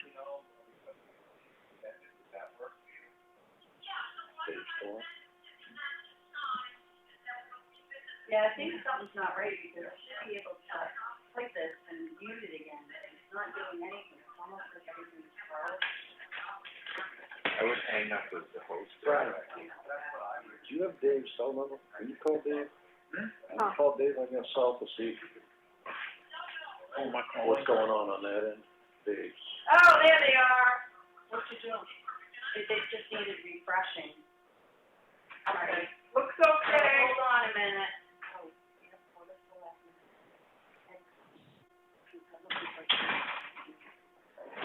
Okay, no problem, Rebecca, we'll talk to you later. Yeah, thanks. Okay, Bill. Wilson. All right, Bill, I'm gonna unmute you, Bill. Hold on. Okay. Bill. Hi, this is Phil. Can you hear me? You should be there. Can we hear you? Yep, I can hear you. Perfect. Give me a I have minute. Jason here also. Oh, okay, both of you together? Yep. We're on speakerphone. Great. Great, okay. Now, who else do we have? Give me a second. Chad. Chad, you with us? Hold on, I have to. Still muted, I think. Okay, so we have Bill and Chad. All right, unmuting. Okay, they are unmuted. don't know who this is. Who is this? Oh, that must have been when you had to call back. Can everybody hear us now? Yes? Yes. Seems to be good. I am. Can you hear me? Hi, They're Chad, join the pod. CRAs together. Oh, under Phil. Thank you, Gwen. Sure, no problemo. Well, I don't know how many people we had, attending from outside Line muted. Line unmuted. 3. Line muted. The Board of Selectmen are here, Tom Hart, Chuck Line unmuted. Allen, and Line muted. is here as well, Brian Burke. We have Christine Holbrook here taking our minutes, and our very well-known assessing clerk, Gwen English, is here. So that's our roster in-house. All right, who wants to start off, gentlemen? I can start with the DRA if you like. Please do, thank you. So we have reviewed the contract with Avatar, and we just want to go over some points of the contract, basically Sure. for the town's info, but it may be that Chad can answer some of the questions for me on that, and he may want to elaborate on it as well. We've obviously reviewed the contract, we received the insurance, and there's no bond required, I believe, for this job. And the only question on the contract, do you contract with anyone else, like Sanssouci, for utilities, or? No. No, we do not. Okay, so you use DRA utility values. I'm not sure, we go through Avatar, and that was, I think, what was recommended before, which... Oh, okay, Avatar may do their own then, I think. Right, Chad? We do. Yep, we do. Okay. All right. It looks like the job will be ending on October 1st. Is that correct, Chad? Correct. Okay. Have you started already? Jonathan has started verifying sales and preliminary analysis, but we haven't finalized anything until we're done the sales. Okay. So you started, what, in June maybe, or? Yeah. To be honest, I'd have to ask Jonathan, but I know he's been verifying sales here and there. Okay. Will you be using a cost and sales approach, but for the analysis, Chad? Yep. And probably not income approach, is that correct? No, I don't think we have any properties we'll be using income approach on. Okay. And I assume you'll be setting new site values on your land? Yep. New building cost tables, depreciation tables, and outbuilding tables? Okay. Is that something you want to explain any further to the board, or Chad, or? We're cool with what that all entails, actually. I believe. Yeah, all my board members here, this is Mike Allen, the chair. We're up to speed with what that. Okay. Let's see here. As far as the dates of sales, Chad, are you going to do 2 years of sales for the analysis? Right now, we've got a good enough going back a year and a half. Okay. So 18 months. And are you measuring and listing the sale properties again, or? If we haven't visited them post the sale, then yes. Okay. And if you have, then you won't obviously do them again. Okay. Correct. Are you doing interiors at this point with the COVID, or just exterior? No, we're verifying the information with the homeowner, and then both reviewing it and kind of cross-referencing that information with MLS listings. Okay. And who will be entering the data changes? Avatar. Avatar, yeah. So will you be coding, will L for listing, would that be coded for info at the door now in this situation, or you have a different code for that? No, we're still measuring it as there at the door. Can't quite hear what you said. We are still using M, but in the notes section, we would date it and then put verified info at door. Okay, great.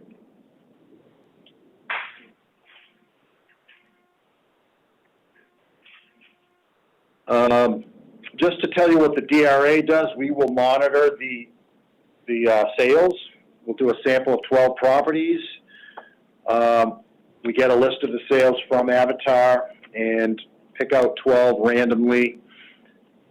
We will send a postcard to those property owners before we visit with a 3 to 4 week lead time, and they can refuse the visit if they wish and let us know. And then we will visit those properties to check for data, measurements, etc. And if they're home, we'll ask them a few questions at the door, but we will not be going interiors, not be going inside any properties this year.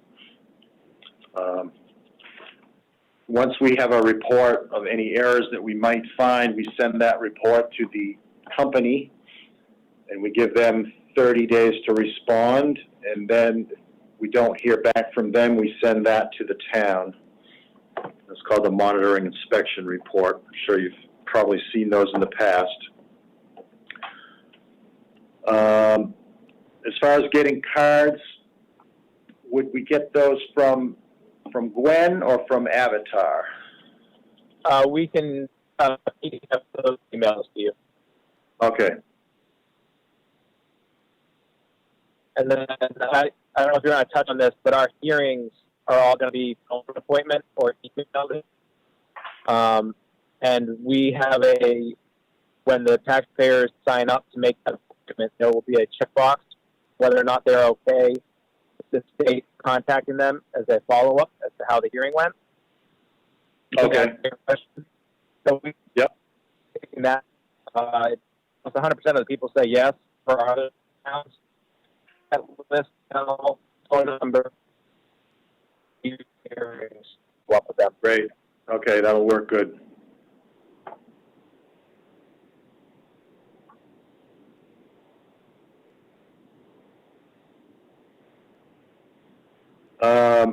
As far as the sales review being done, when do you foresee that being ready for us to review those properties? I would say at the latest, end of July. I think Jonathan, he's taking some phone calls for other towns today and tomorrow, and then after that, he's going to be going straight into Effingham. So I would say end of July, the latest, and I'll let him know to send you that information right after he's done. All right, and then the actual sales analysis, do you have any idea when that might be ready? We should probably be able to get it to you right after he's done verifying the sales and entering them, because Okay. pretty much ready to go. We want to make sure that we've verified the sales before we hit the go button on it. And will you be doing a final review in the field on all the properties? Yep. Okay. And who will be doing that review? Will that be you, Chad, and Jonathan together, or? Yeah, it'll be Jonathan and I together. Okay. And what level is Jonathan? Is he an assessor? I'll have to check. I think he now has a supervisor. I think he took the use path, but I can't remember if he actually had the class or not because of COVID. But I'll verify. But he's assessor.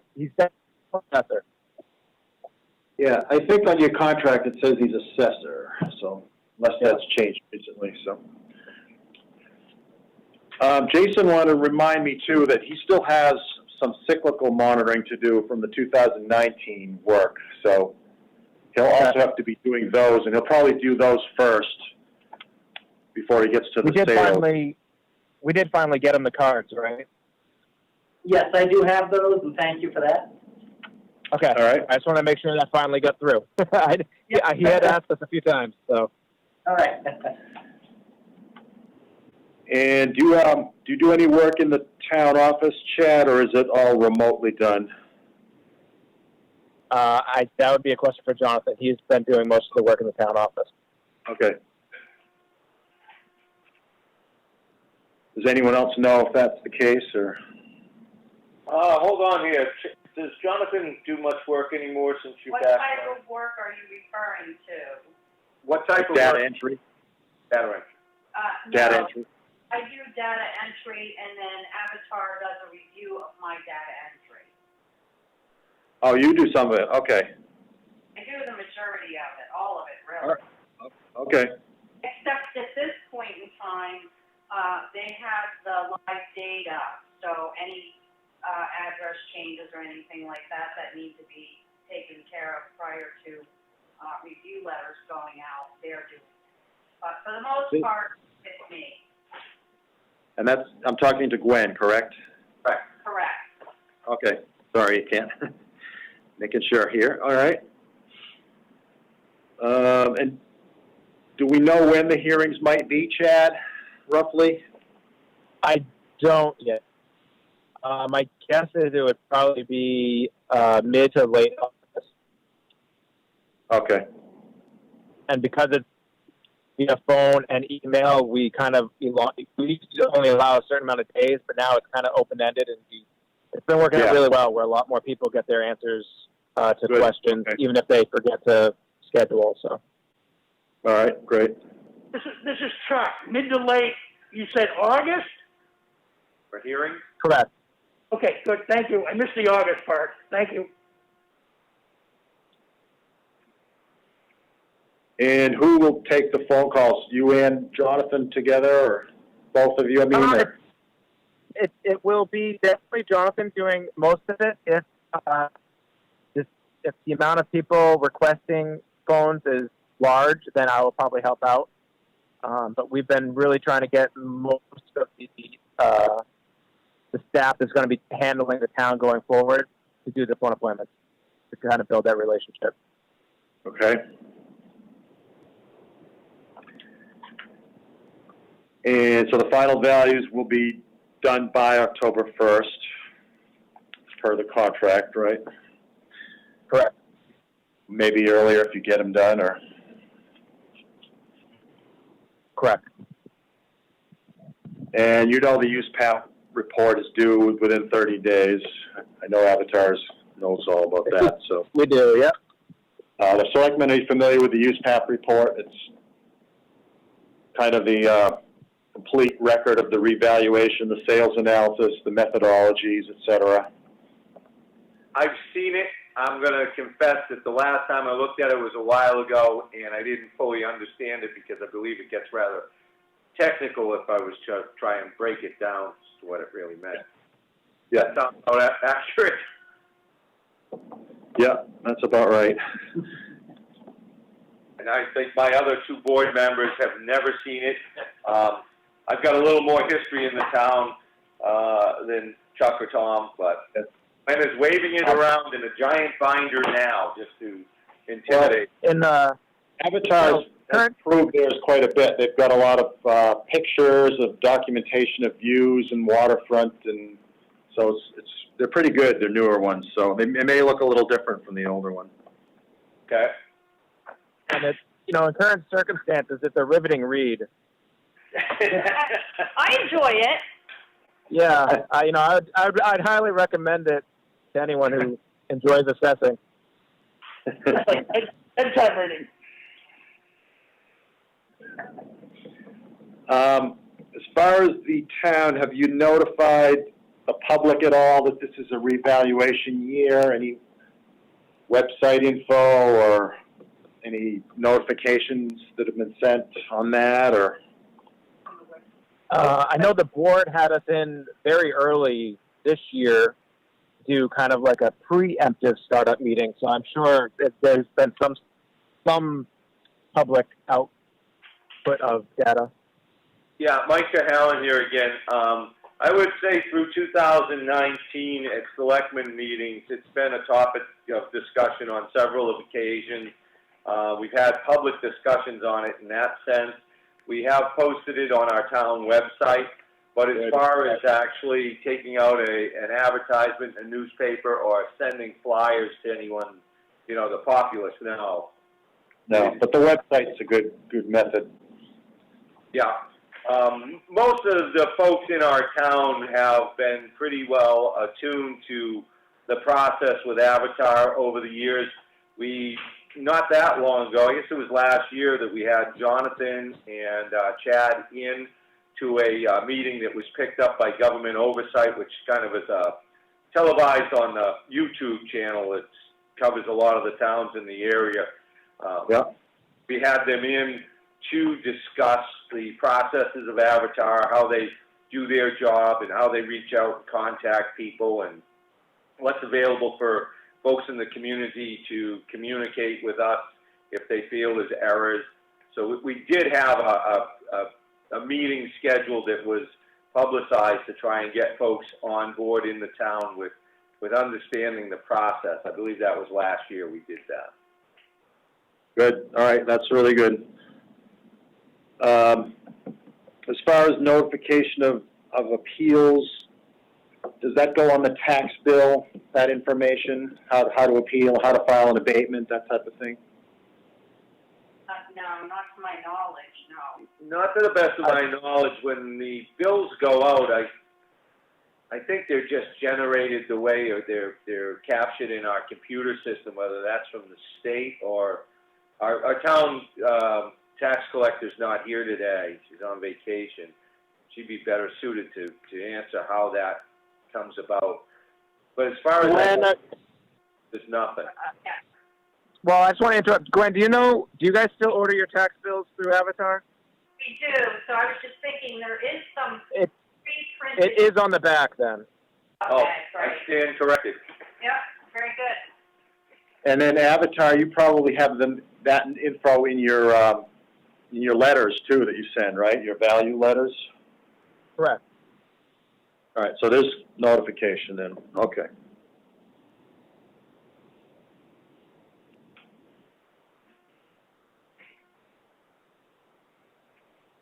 Are there any notable special use properties in the town? Campgrounds? There are campgrounds, but none that's going to be receiving like a special commercial appraisal. Okay. There's no ski areas or anything, or? Nope.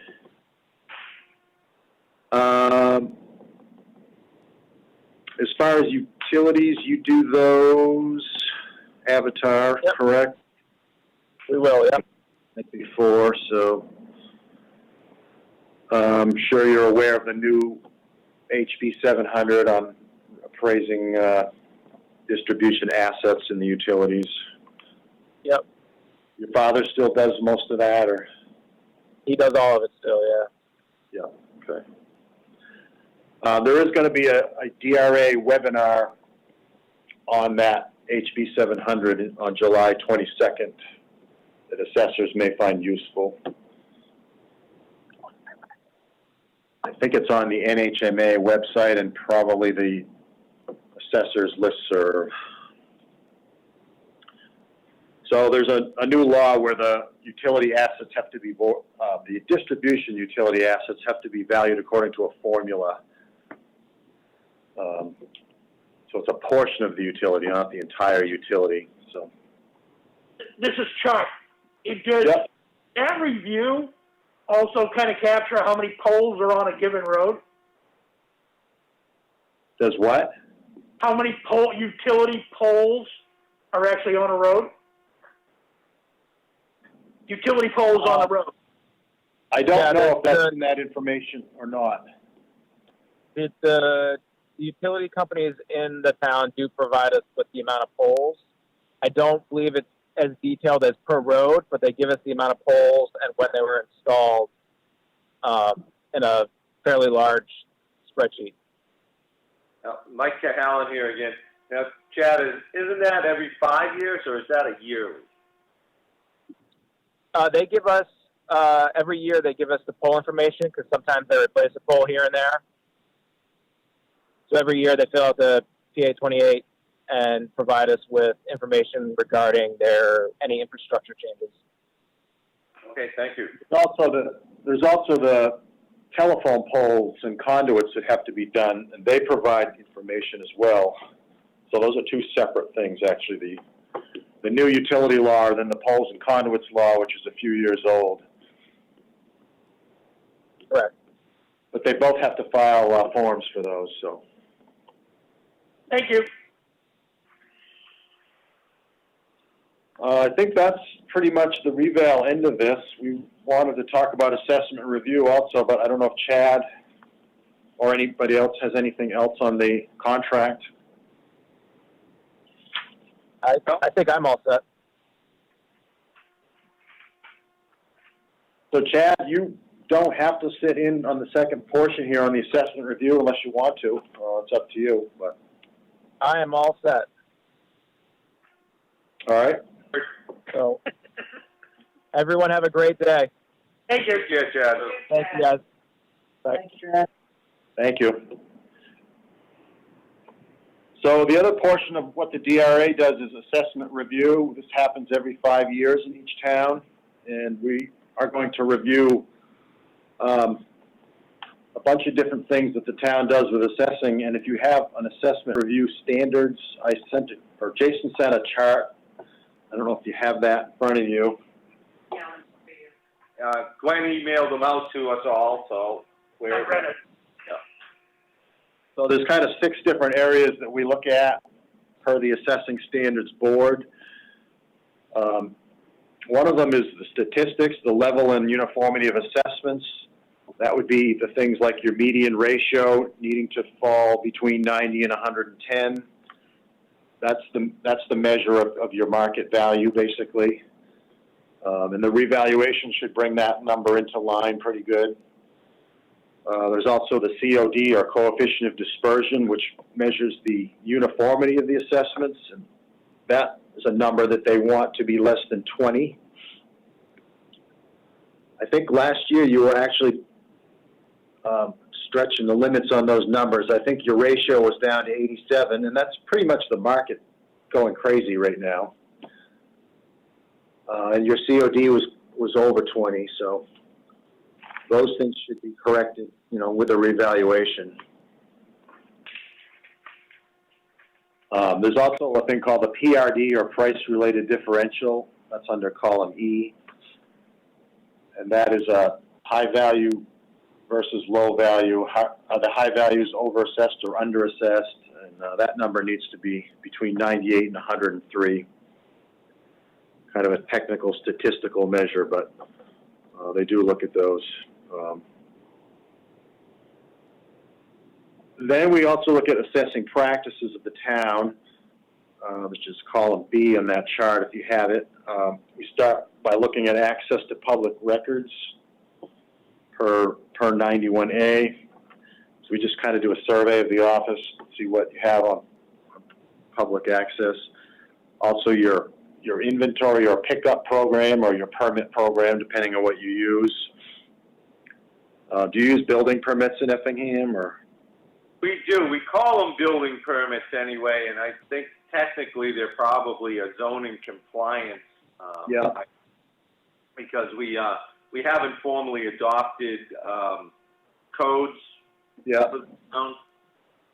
So yeah, but we do issue what we couldn't get the public to get away from building permits, so that's what we label it as, just as a. Yeah. Yeah. So you don't use the old inventory forms anymore? Yeah, we still have inventory forms that go out. Oh, you do? Okay. Because we don't have that, the codes where we have inspectors for things, so we do use it. All right. So part of our assessment review will be taking a sample of those inventories or permits and looking at some more random properties and visiting those to see if the item got assessed on April 1st. Again, those people will get postcards. If we get any duplications in properties, we will try our best to screen those out so that we don't visit people more than once, because I know they get annoyed if we keep showing up for different things. So we cross-reference those and try our best not to make a second visit. Then we do a review of current use files. The ASB has items that they feel should be in current use, including the applications, the stewardship forms or plans, rec discounts, maps, and the Marlowe decision where the current use is rated based on the suitability of the land, so they're not all rated the same. We look at land use change taxes, the forms on those, that they were recorded, et cetera. Then we get into exemptions and credits. We do a sampling of those files, of those applications. And one thing that's important is that they be reviewed at least every 5 years and requalified. So I think, Gwen, you said that you've already been doing that. Yeah. That's correct. And, Yeah. and I don't remember, do you do it yearly or do you do it every 5? Every 5, I do try to keep, pay attention to people that sell their property. Right. Where as a pop-up, if you convey a property that belonged to that was getting a veteran's credit, it lets you know. So then I keep note of that and I address it in the appropriate time. Yeah, I've seen that, and that's a good thing about Avatar, yeah. Yeah. So yeah, we keep an eye on that. Good. So on the elderlies, it's, we're looking for them to be requalified for their income and assets, and the veterans, it's more a function of ownership. There is the trust properties that need a PA 33. You're probably aware of that. Yeah. Certain other types of exemptions require a letter, like the blind exemptions, if you have any, or disabled. And disabled vets need a letter from the VA. You're probably aware of that. FPT and, what is it, permanent totally disabled letter. Right. So we do a sample of those. We also look at a sample of your religious and charitable exemptions, where they file the A9 yearly for that exemption. I assume you probably have at least a few of those. I have all of them. Yeah. Let's see. If you look at the chart, column D, data accuracy, that is another property sample we do. We actually look at 35 or so properties in the field, again, on those, for looking for errors.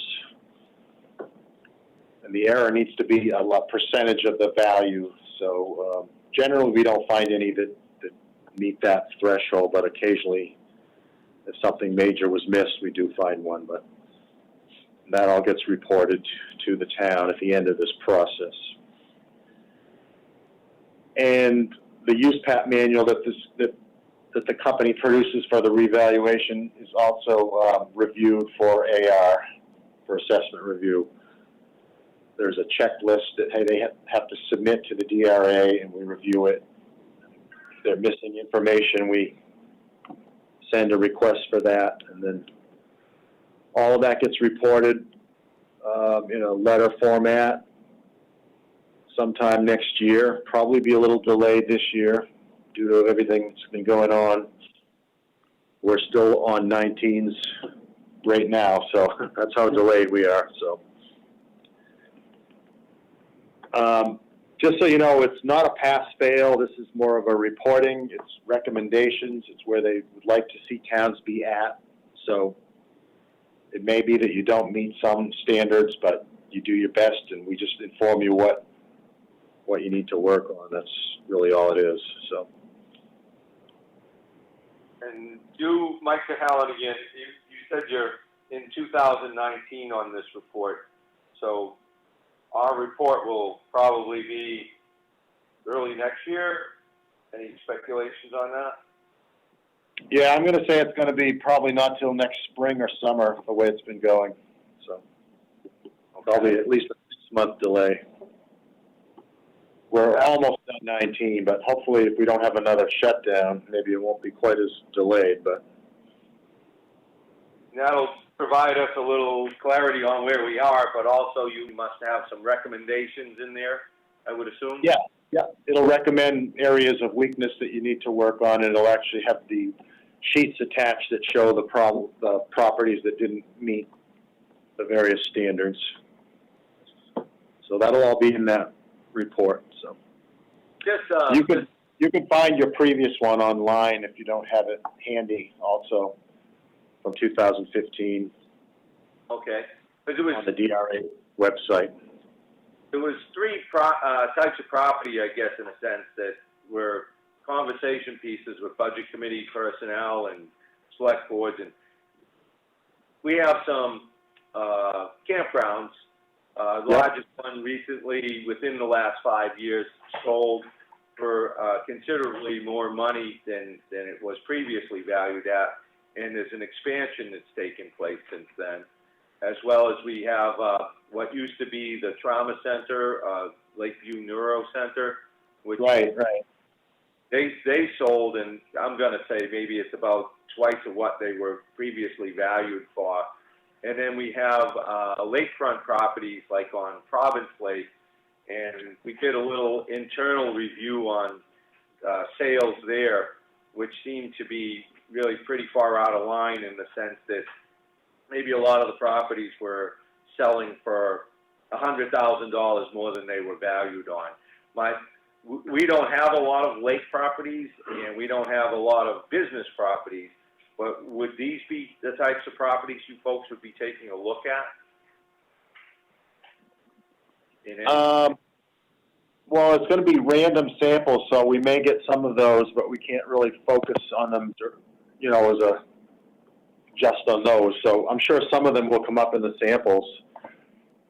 I do see that was a very low ratio in their waterfront, 60%. So yeah, you only had 4 sales though that were valid. So. Oh, okay, because we had a report in here that probably had more than a dozen, so I don't know what, they probably weren't weeded out for distress sales or what have you, but. Yeah. Just having a very small commercial portfolio, I guess, I was just kind of looking at those properties. That was one of those concerns that they get captured with their new valuations, because our tax rate's climbing higher and the average person paying more, and then you see these high dollar properties, and everybody talks about it. You know, it's the thing I think, you know, that would be a good discussion to have with Avatar, you know, make sure that they're looking closely at those areas. Did that about 4 or 5, 6 months ago. I took our budget committee chairman down to Chichester and sat with 2 folks down there. Good. So, you know, that's what their aim is, to hit market value. So if you have under-assessed properties, hopefully they will be looked at carefully. I don't know, was that trauma sale, was that a valid sale? I heard something about it, but I don't recall what.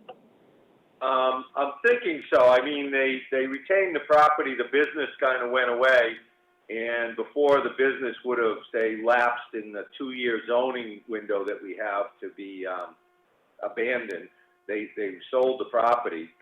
Yep. And it clearly, if it was selling for double the value we had on the books, I don't think it would be considered any kind of a distress sale. But. Right. No, I didn't know if there was any other considerations involved with it, but. I don't know. I don't think so. Yeah, okay. Yeah, I hope we can at least get some of those waterfront sales to look at. And probably you have water access too, I think. They tend to sell for pretty good money as well. You know, I was just asking that if there was kind of checks and balances and a second opinion, and obviously you're doing random sampling. I didn't know if more of and I'm gonna take, probably not the right terminology, commercial properties were gonna have their own little sampling category, but I guess it's just town-wide. Not necessarily, but we do ask for the sales analysis, and we do take a look at that too, and if we see something off, we will question them on that, you know, before the end of the job kind of thing, so we will look at as much info as we can. We are somewhat limited, because we have so many towns going on, but thank you for pointing those out. I'll keep an eye on those at least. Well, thank you for your consideration. That's, I guess we wouldn't be doing our job if we didn't bring the number one issues that we get brought to us in the community, to the forefront, so that was it. How many campgrounds are there actually? We don't have that many. We have, let's see, the Remick Road one, we have, Ossipee Lake, Gwen is signaling two, we have Jolly Roger, which is a smallish. A village, more, it's not really a campground. Well, they rent out, camp cabins and Yeah, stuff, that's so. a little different, I think. I guess we have two officially, and I have a third one that I remember from my childhood as being a campground, so I don't know how accurate my childhood was. But that's rental cabins though, that one? Yeah. It's called Jolly Roger now. It's right off 153 down at Province Lake. Yeah. All right, like I was gonna ask. Is there anything else, Jason? No. I think, Gwen, one thing I wanted to point, this is Jason, Bickford. We had sent out postcards already for the 2019, the monitoring, that I'll be doing. I just wanted to give you a heads up that probably in the next few weeks I may be, taking a visit to the town to visit those cyclical properties, but I will email you ahead of time, on a future visit. Okay, great, thank you. Yep. Oh, and also, the file review, that will not be done until late this year, Gwen. Probably late fall. Yep, that's fine, that's been pretty standard for Effingham. Yeah. Right, and we'll, obviously let you know ahead of time and schedule those things, so. Thank you.